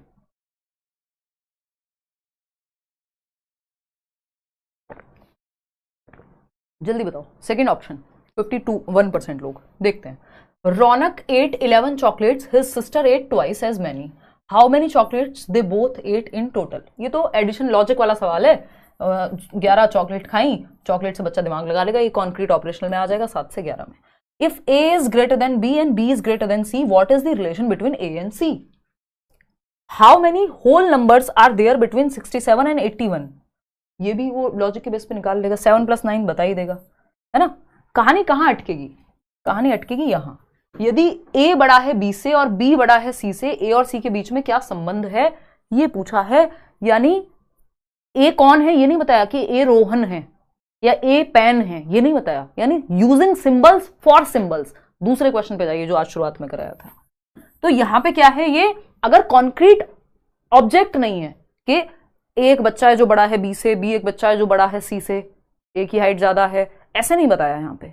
सिंपल सिंबल्स को सिंबल्स के लिए यूज कर रहे हैं, यानी एब्स्ट्रैक्ट थिंकिंग लगानी पड़ेगी, मानना पड़ेगा, इफ सोचना पड़ेगा, है ना, कि ए बड़ा है बी से तो बी बड़ा है सी से। तो ये ट्रांजिटिव इन्फेरेंस है, लेकिन यहां पे प्रपोजिशनल थिंकिंग भी लग रही है जो फॉर्मल ऑपरेशनल में आती है, क्योंकि ट्रांजिटिव इन्फेरेंस तो आ जाएगा 7 से 11 में ही, लेकिन कॉन्क्रीट चीजों के प्रति यहां पे अमूर्त चिंतन लगेगा। क्वेश्चन नंबर 25 देखिएगा, ये क्या कहता है। In the context of cognitive and language development, who said thought not only proceeds language but also determines it. संज्ञानात्मक और भाषा विकास के संदर्भ में किसने कहा था कि विचार न केवल भाषा से पहले आता है बल्कि भाषा को निर्धारित भी करता है। विचार भाषा से पहले आता है। थॉट कम्स बिफोर लैंग्वेज, यानी पहले विचार आया कि भाषा, यानी पहले आपको बोलना आया कि पहले आपको विचार आया, है ना। बताओ फटाफट से बताओ। अंकल पियाजे, हाँ uncle, I think Jean William Frederick पियाजे, है। छोटे मोटे नाम नहीं रखते पियाजे, बड़े बड़े नाम रखते हैं। पियाजे के 3 बच्चे भी हैं अभी, जैकलिन पियाजे, है ना। एक 99 ईयर्स की हैं, एक 97 ईयर्स के हैं, 57 साल के बच्चे हैं पियाजे के, 99 साल के 3 बच्चे हैं, है ना। स्विस थे। देखो एक बार, अभी जीवित हैं वो तीनों, पियाजे तो नहीं। देखेगा तो अगर हम बात करें, एक लॉरेंट, जैकलिन और एक और बंदा था, देखो एक बार, तो पियाजे के अनुसार विचार पहले आता है। पियाजे ने कहा भाई जब आप इस पेन को पेन बोलना सीखे होंगे उससे पहले आपको ये देख के कुछ तो आता होगा मन में, यानी विचार तो आता होगा, भाषा बाद में आई है। तो थॉट न केवल पहले आता है बल्कि निर्धारित भी करता है कि क्या बोलेंगे आप। किसी को देख के मुझे गुस्सा आया, मैंने मन में सोचा और मैंने सोचा यार ये बोलना ठीक होगा या नहीं, तो पहले मैंने सोचा। हम पहले सोचते हैं फिर बोलते हैं, अगर देखा जाए तो बस बहुत तेजी से हो रही होती है ये चीज। तो थॉट नॉट ओनली प्रोसीड्स, यानी ना केवल पहले आता है बल्कि निर्धारित भी करता है कि आप बोलेंगे क्या या भाषा क्या होगी। जीन पियाजे, सिंपल। ये दोनों थॉट और लैंग्वेज पैरेलल चलते हैं, समानांतर, एक टाइम के बाद जाके मिल जाते हैं एक दूसरे में, है ना। 3-4 साल तक आते आते ये वाइगोस्की कहेंगे। उन्होंने ये नहीं कहा ये पहले कि वो बाद में, वो कह रहे हैं समानांतर चल रहे हैं, एक टाइम के बाद मर्ज हो जाएंगे, इंटरडिपेंडेंट हो जाएंगे, एक दूसरे पर निर्भर हो जाएंगे। क्वेश्चन नंबर 26 देखिएगा। Drawing implications from Piaget's theory of cognitive development, a teacher of grade 6 to 8 in his classroom should. कक्षा 6 से 8 का टीचर है कोई, जिसमें 6 से 8 में क्या उम्र होती है बच्चे की? 11 से 14 वर्ष। भाई इतना तो पता ही होना चाहिए एज अ टीचर कि कौन सी क्लास में क्या एज होगी बच्चे की, ठीक है ना। 11 से 14 वर्ष, क्योंकि 6ठी क्लास में कब जाएगा बच्चा? जब जाए तब जाए। आप तो ये कहोगे हमें क्या मतलब, नौकरी दे दो, ऐसा थोड़ी होता है। देखो एक बार, भाई 6 साल का बच्चा पहली कक्षा में बैठ रहा है, उस हिसाब से लगा लो हिसाब, ठीक है ना। तो अगर हम देखें, discourage the use of logical argument, क्यों भाई 11 साल का बच्चा है और लॉजिकल आर्ग्यूमेंट का डिस्करेज क्यों करेंगे? लॉजिक तो आ चुका है, 7 से 11 में आ चुका है। Present problems that require reasoning based solutions, ऐसी समस्याएं लाइए जिसमें तर्क की जरूरत हो, क्योंकि तर्क तो आ चुका ना बच्चे में, अब लॉजिक तो आ चुका। फिर आता है use only concrete material to teach a concept, क्यों भाई जब 11 से 14 तक तो आते आते अब तो उसमें एब्स्ट्रैक्ट थॉट भी आने लगा होगा, अमूर्त चिंतन भी, और मूर्त आ ही चुका है, लॉजिक आ ही चुका है। तो कॉन्क्रीट मटेरियल वो होता है कि मेरे को अगर इस पेन के बारे में बताना है या इस ग्लास के बारे में बताना है तो मैं ग्लास दिखाऊं या इसका फोटो दिखाऊं, यानी मूर्त चीजें जिनको देखा है, टच फील किया जा सके। उसकी जरूरत नहीं है, छोटा बच्चा थोड़ी है, ये तो 2 से 7 वर्ष के बच्चे के लिए कर लेते हैं आप, हद से हद 7 से 11 में कुछ चीजों में कर लेते। Rely solely on the prescribed syllabus, नहीं नहीं नहीं, प्रेजेंट ऐसी प्रॉब्लम्स जिसमें रीजनिंग की जरूरत पड़े, तर्क की जरूरत पड़े, बच्चे की थिंकिंग प्रोसेस की जरूरत पड़े, क्योंकि पियाजे के लिए thinking process is the main thing. बिना थिंकिंग के विकास नहीं होगा दिमाग का, या दिमाग के विकास के बिना थिंकिंग नहीं होगी, whatever you want to call it, however you want to say this. In Jean Piaget's theory the basic building blocks of thinking are referred to as. Jean पियाजे के सिद्धांत के अनुसार चिंतन की बुनियादी निर्मितियों को किस रूप में जाना जाएगा? Basic building blocks of thinking. Thinking जिन टुकड़ों से बनी है उन्हें क्या कहेंगे? Basic building blocks. किसके आधार पर थिंकिंग हो पा रही है? दिमाग है, इसमें कुछ कॉन्सेप्ट्स होंगे, कुछ मेंटल स्ट्रक्चर्स होंगे, प्रीवियस नॉलेज होगी, पूर्व ज्ञान होगा, है ना, जिनको हम कहते हैं पैकेट्स ऑफ इंफॉर्मेशन होंगे, छोटे छोटे इंफॉर्मेशन के टुकड़े होंगे, पॉकेट्स होंगे, है ना, कैटेगरीज बनी होंगी जिनके बेसिस पे आप सोच पाएंगे। अगर मुझे पियाजे की थियरी ही नहीं पता, मैं क्वेश्चन कैसे करूंगी, थिंकिंग कैसे कर पाऊंगी? कौन पियाजे, है ना, कौन पियाजे? तो ये क्या हो जाएगा? थिंकिंग के लिए जो बेसिक ब्लॉक चाहिए उसको स्कीमा कहेंगे। अगर मैं कहूं फॉर्मल ऑपरेशनल में एब्स्ट्रैक्ट थॉट आता है कि नहीं, तो अब आपके पास फॉर्मल ऑपरेशनल का स्कीमा है, क्योंकि आपने थियरी पढ़ी है। जिसने नहीं पढ़ी वो कहेगा क्या होता है फॉर्मल ऑपरेशनल, कैसी बातें कर रहे हो यार? तो उसके पास वो बेसिक बिल्डिंग ब्लॉक ही नहीं है, वो बेसिस ही नहीं है, आधार ही नहीं है सोचने का, क्योंकि स्कीमा ही नहीं है उस चीज को लेके। तो स्कीमास बेसिक बिल्डिंग ब्लॉक्स हैं। रिफ्लेक्सेस तो आपकी अनैच्छिक क्रियाएं, आपके दिल का धड़कना, आपके जो ऑटोमेटिक एक्शंस हैं, वो भी कुछ ऐसे होते हैं जो शुरुआत में ग्रास्पिंग हुआ, रूटिंग रिफ्लेक्स हुआ, और सकिंग हुआ, जो चूसना, पकड़ना, ग्रास्प करना, ये सब रिफ्लेक्सेस होते हैं जो सर्वाइवल इंस्टिंक्ट के रूप में या स्कीमा के रूप में हमारे ब्रेन में होते हैं जन्म के समय भी। बाकी तो सब हम बिल्ड ही कर रहे हैं फिर, ठीक। तो ये स्कीमास हैं जो basic building blocks of thinking है, इनके बिना हम सोच नहीं पाएंगे, क्योंकि रिफ्लेक्सेस में सोचने की जरूरत नहीं होती। दिल धड़क रहे हैं, आंखें पलकें झपक रही हैं, इसमें सोचने की जरूरत थोड़ी है। बच्चा दुग्धपान कर रहा है अगर, तो उसको सोचने की जरूरत थोड़ी है उस चीज के लिए। बच्चे के हाथ में आपने उंगली पकड़ा दी पकड़ने के लिए, उसने सोचा थोड़ी है, तो वो तो बाय डिफॉल्ट है, ऑटोमेटिक है। क्वेश्चन नंबर 28 देखिएगा, as per Jean Piaget's theory of cognitive development at which stage do most children clearly understand past, present and future. यानी पास्ट मतलब भूत, भविष्य, वर्तमान। भूत, वर्तमान, भविष्य कब समझने लगते हैं बच्चा? वर्तमान, भविष्य, बीते हुए समय यानी भूत, भूतकाल। बताइए, टेंस की बात नहीं हो रही है। ओवरऑल कैसे समझेगा बच्चा कि पास्ट जो बीत चुका है, मेरा बचपन एंड ऑल, प्रेजेंट जो चल रहा है, फ्यूचर जो आएगा, ये कब समझने लगेगा वो? सिंपल बात है, इसमें कोई बहुत बड़ा तोप नहीं है। सिंपल है, क्या लॉजिक चाहिए बच्चे को ये समझने के लिए। और लॉजिक कहां से आएगा राहुल?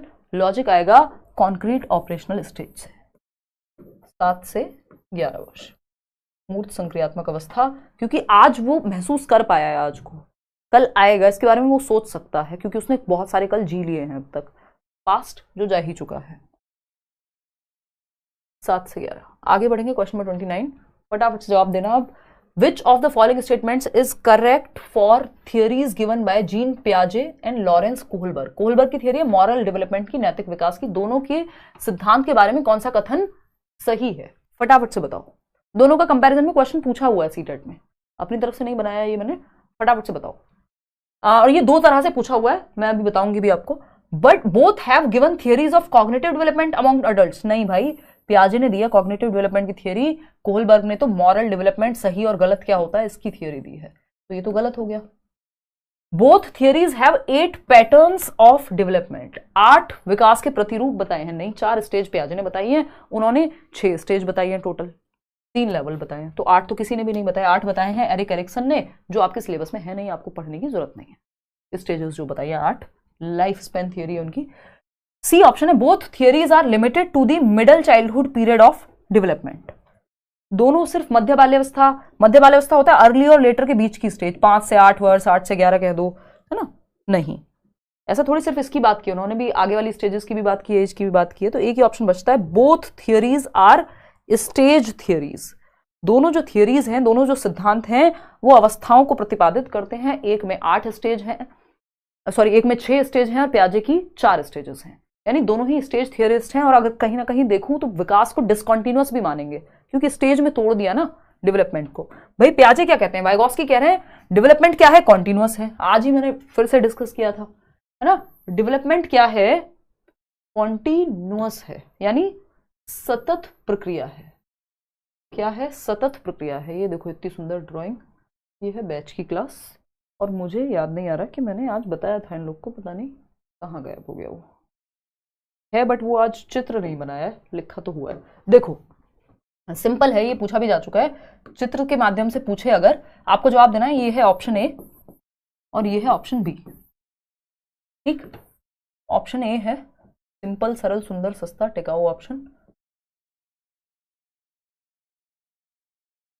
इतनी खराब ड्राइंग किसी की कैसे हो सकती है, मैं यही सोचती रहती हूँ अक्सर।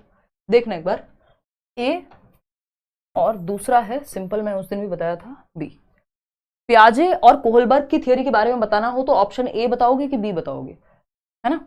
पियाजे और कोहलबर्ग की थियरी कौन से ऑप्शन में आएगी, ए या बी? फटाफट से बताओ, फटाफट से बताओ भाई। पोल इतना स्लो क्यों है?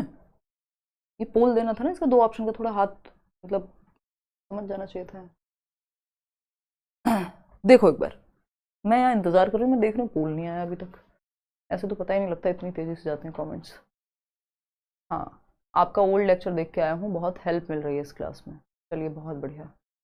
हाँ बिल्कुल मिलेगी, अगर आपने, मैंने कहा भी था परसों कि या तो आप यूट्यूब पे देख लीजिए पुराना मैराथन वाला सेशन देख लीजिए, नहीं तो आप बैच में आ जाइए, सबसे बढ़िया है, शांति से पढ़ेंगे। 87% लोग ये कह रहे हैं, इसका मतलब अब आप समझ चुके हैं, मेहनत सफल हुई। कि पियाजे और जो कोहलबर्ग हैं, दोनों ही ये कह रहे हैं कि स्टेज थियरिस्ट हैं, स्टेज थियरिस्ट हैं, यानी विकास क्या है, डिसकॉन्टिन्यूअस है, स्टेजेस में टूट के चलेगा, है ना? जन्म से 2 वर्ष SPCF, है ना, इतना विकास, फिर 2 से 7 प्री ऑपरेशनल, इतना विकास, फिर नेक्स्ट स्टेज में इससे ज्यादा दिमाग का विकास, फिर सबसे ज्यादा दिमाग का विकास 11 साल में। तो ये अनिरंतर है विकास, डिसकॉन्टिन्यूअस है। ये वाइगोस्की हैं जो कह रहे हैं कॉन्टिन्यूअस है, एज मैटर नहीं कर रही। ठीक, एक और चीज है पियाजे और वाइगोस्की को लेके, दोनों के लिए जो ये स्टेजेस हैं ये फिक्स्ड हैं, या कोई भी व्यक्ति स्टेज देता है तो ऐसा थोड़ी इंडिया के लिए अलग, अमेरिका के लिए अलग। पियाजे की स्टेज आप स्विट्जरलैंड में भी वही पढ़ रहे हैं जहां से पियाजे हैं, आप इंडिया में भी वही पढ़ेंगे, अफगानिस्तान का बच्चा हो, अमेरिका का बच्चा हो, आपके घर का बच्चा हो, मेरे घर का बच्चा हो, है ना, अफ्रीका का बच्चा हो, अंटार्कटिका का बच्चा हो, कहीं दुनिया का बच्चा हो, स्टेजेस फिक्स्ड है, यानी इनवेरिएंट है, वेरिएबल नहीं है, चेंज नहीं हो जाएंगी, स्टेजेस फिक्स्ड है। दोनों स्टेज थियरिस्ट हैं और ये फिक्स्ड यूनिवर्सल स्टेजेस हैं, दुनिया में हर जगह यही स्टेजेस रहेंगी इनकी, ऐसा नहीं है कि इंडिया आए तो अलग हो गई। तो D option is the right answer, दोनों स्टेज थियरिस्ट हैं। क्वेश्चन नंबर 30 देखिएगा, 5 सवाल और हैं, आज थोड़ा सा लेट तक हम टिके हुए हैं, ज्यादा चीजें समझने को। अकॉर्डिंग टू जीन पियाजे, when a child is shown a toy and then it is hidden, एक बच्चे को एक खिलौना दिखाया जाता है और उसको छिपा लिया जाता है, instead of forgetting about it, भूलने की बजाय ये बच्चा, the child tries to find that toy, ये इस खिलौने को ढूंढना शुरू कर देता है, भूलने की बजाय खिलौने को। छिपा दिया तो छिपा दिया, भूल गया, नहीं भूल रहा अब वो ढूंढता है। एक टाइम रहा होगा जब वो ढूंढता नहीं होगा, जब वो छोटा होगा, 2 महीने का बच्चा है मान लो, आपने उसे एक खिलौना दिखाया, उसने पकड़ के भी देखा, 2 मिनट में आपने उठा के रख दिया, वो भूल जाएगा उसके बारे में। लेकिन यही 2 साल का बच्चा है तो नहीं भूलेगा। हाँ बहुत बढ़िया हबीब, बहुत बढ़िया।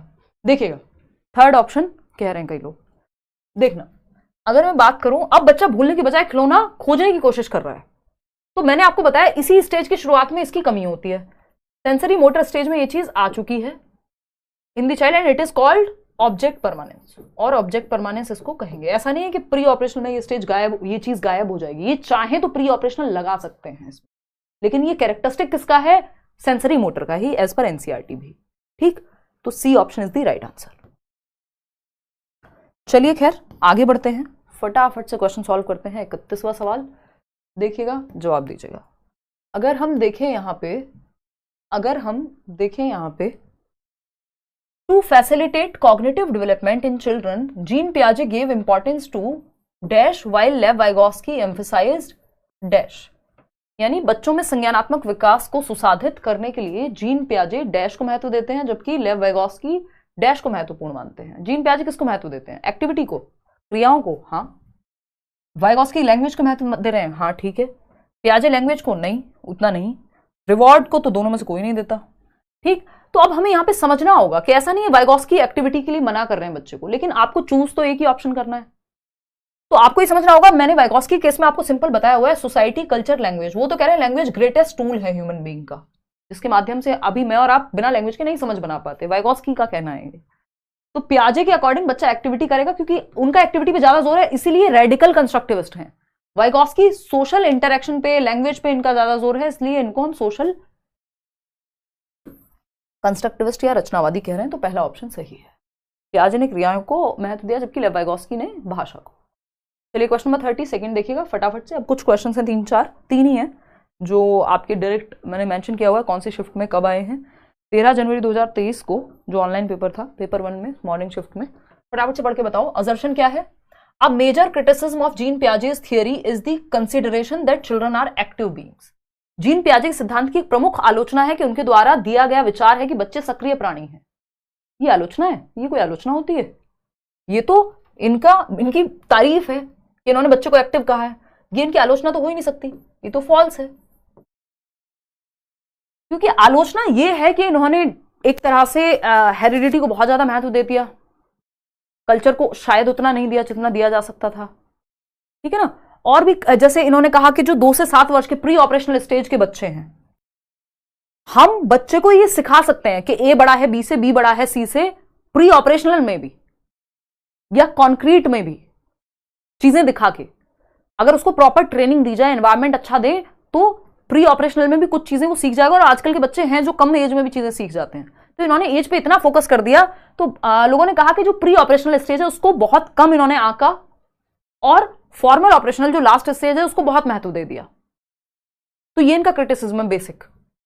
ये नहीं कि बच्चे को एक्टिव रखा, ये तो अच्छी बात है। Children learn through passive reception. बच्चा पैसिव नहीं हो सकता, चाहे पियाजे हो चाहे वाइगॉस्की हो। इवन रचनावादी पैसिव नहीं कहेंगे बच्चों को, दोनों ही गलत हैं। Both A and R false, D option, ठीक है। 57% लोग सही दे रहे हैं जवाब। चलिए बहुत बढ़िया। क्वेश्चन नंबर 33 देख लीजिए कितना आप प्रीवियस ईयर सॉल्व कर पा रहे हैं। ये 2 फरवरी 2023 इवनिंग पेपर 2 का, और ये पूरा सेशन इसी हिसाब से होता है। पेपर 1 पेपर 2 कोई फर्क नहीं पड़ता, आप पेपर देने बैठेंगे नंबर पूरे लाएंगे। विच of the following is correctly matched pair? Sensory motor period में एप्लीकेशन ऑफ लॉजिक आ जाता है। भैया लॉजिक तो 7 से 11 में आएगा। इनका कौन सा बच्चा है जिसका जन्म से 2 वर्ष में लॉजिक आ जा रहा है? प्री ऑपरेशनल 2 से 7 वर्ष। रिवर्सिबिलिटी और डिसेंट्रेशन नहीं, जबकि डिसेंट्रेशन ही तो मुख्य दिक्कत है प्री ऑपरेशनल और कॉन्क्रीट ऑपरेशनल की, कि बच्चा पलट के नहीं देख पाएगा। स्कूल से घर, घर से स्कूल वाला जो कॉन्सेप्ट है, जो हम बहुत बार डिस्कस भी करते हैं, मैं अपना एग्जांपल भी देती हूँ आपको उसमें बैच में, कि वो उसमें दिक्कत है। ये पियाजे के भी अपने, और इनका तीसरा, इससे मुझे याद आया कि इन्होंने अपने बच्चों पे एक्सपेरिमेंट किए थे तीनों, तो इनका एक थियरी का ये क्रिटिसिज्म भी है कि इन्होंने खुद के ही बच्चों पे एक्सपेरिमेंट किए, तो वी नेवर नो, तो वो भी एक क्रिटिसिज्म में ही आता है पियाजे के। तो उन्होंने वो देखा कि बच्चा घर से स्कूल तो जा पा रहा है, लेकिन स्कूल से घर आने में, रिवर्स करने में, जैसे 1 से 100 तक गिनती आप आसानी सुना देंगे, 100 से 1 पे दिक्कत होगी। ए से जेड तक आसानी सुना देंगे, जेड से उल्टा दिक्कत होगी। तो रिवर्सिबिलिटी का गुण 7 से 11 में आता है, प्री ऑपरेशनल में नहीं आता। कॉन्क्रीट ऑपरेशनल स्टेज, और यही डिसेंट्रेशन रिवर्सिबिलिटी की दिक्कत है कि बच्चों को लगता है कि भाई जो 5 सिक्के हैं 1-1 रुपए के वो ज्यादा हैं, और 5 रुपए का नोट कम है क्योंकि वो 1 है। Concrete operational stage object permanence पहले आ जाता है भाई। फॉर्मल ऑपरेशनल में एब्स्ट्रैक्ट थिंकिंग आई है, मूर्त चिंतन, ये बात सही है। डी ऑप्शन ही एकमात्र सही उत्तर यहां है। 75% लोग सही जवाब दे रहे हैं। क्वेश्चन नंबर 34 देखिएगा, सेकंड लास्ट क्वेश्चन है आज के लिए। ये 11 जनवरी को आया इवनिंग शिफ्ट में, पेपर 2 में। फटाफट से जवाब देंगे, आसान सा। आपका गांव कहाँ है बताएंगे, पढ़ लो अभी। हाँ, इतने दिमाग के फ्यूज, ब्रेन सेल्स जला जला के हम आपको कुछ चीज़ें सिखाना चाह रहे हैं, आप इधर उधर की बातों में लगे हैं। करेंगे इधर उधर की बातें, संडे को करेंगे। देखना फटाफट से, रात के 11 बजे पढ़ रहे हैं, देखिए फटाफट से बताइए। अगर मैं देखूं यहां क्वेश्चन क्या है, क्वेश्चन है क्या कह रहे हो, होगा जो होगा हमें क्या। इन पियाजे's theory, what process describes an infant's action when she changes the way she holds her hand as she reaches round objects as opposed to square ones? बहुत अच्छा क्वेश्चन है, ये मैंने बैच में भी कराया था, आपको याद होगा जो लोग बैच में हैं। बहुत प्यारा क्वेश्चन है, मतलब समझने के लिए बहुत ही अच्छा क्वेश्चन है। पियाजे के सिद्धांत के अनुसार कौन सी प्रक्रिया है जो एक शिशु की क्रिया का वर्णन करती है जिसमें वह गोलाकार वस्तुओं को की जगह समकोण वस्तुओं तक पहुंचने के लिए अपने हाथ को पकड़ने के तरीके को बदलता है?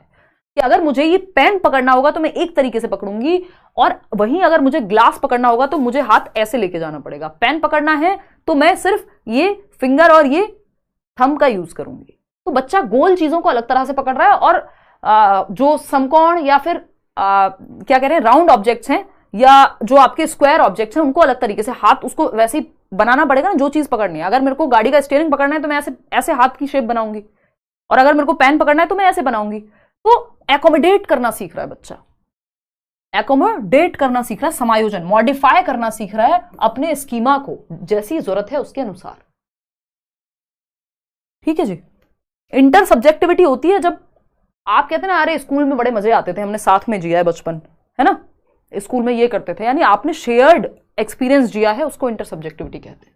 क्वेश्चन नंबर 35 वो काम की नहीं है, आपको पियाजे के कॉन्टेक्स्ट में नहीं पढ़नी है। क्वेश्चन नंबर 35 लास्ट क्वेश्चन है आज के लिए। According to Jean Piaget's theory of cognitive development, at which stage do most children understand conservation, seriation and categorization, CCS। Conservation यानी 200 ml पानी है, इसको छोटे ग्लास में डालो, चौड़े बर्तन में डालो, किसी में डालो, 200 ml ही रहेगा। यानी क्वांटिटी, शेप और साइज के बदलने से, यानी ये ग्लास की शेप है, ये बॉटल की शेप है, अगर जितना पानी इस ग्लास में 200 ml है या 50 ml है मान लीजिए, वो चाहे मैं इस बॉटल में डालूं चाहे ग्लास में डालूं, शेप और साइज चेंज हुआ है, वॉल्यूम सेम रहेगा, क्वांटिटी सेम रहेगी, आकार के बदलने से क्वांटिटी नहीं बदल जाएगी। ये बात बच्चों को समझ में आ जाती है, ठीक है ना। तो ये क्या है, कॉन्क्रीट ऑपरेशनल है, और वो सीरीज में असेंडिंग डिसेंडिंग ऑर्डर में लगाने लगेगा, है ना, और क्लासिफाई करने लगेगा कि अगर कोई चीजें ट्राइंगल है तो ट्राइंगल को एक साथ रखेंगे, ये है क्लासिफिकेशन। आउट ऑफ 35 क्वेश्चंस कितने ठीक हुए वो आप बताएंगे। इसका जो पूरा PDF है विद आंसर्स वो टेलीग्राम चैनल पे आपको मिल जाएगा, लेट्स लर्न स्क्वाड। किसी फेक चैनल से मत जुड़ेगा।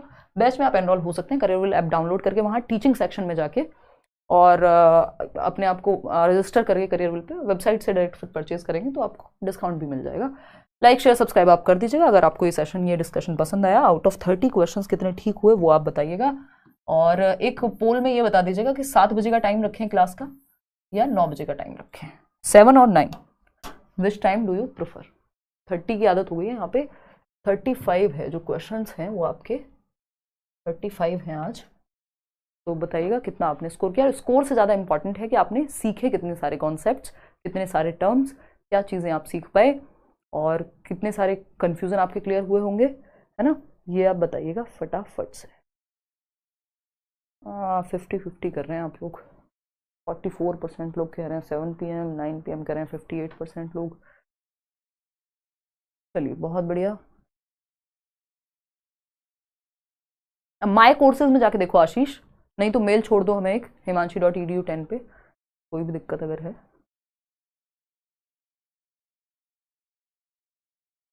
राहुल सिंह कह रहे हैं मैम रविवार के दिन मैं नहा धोकर आपका सेशन देखने आ जाऊंगा और आप उस दिन गांव बता ही दीजिएगा।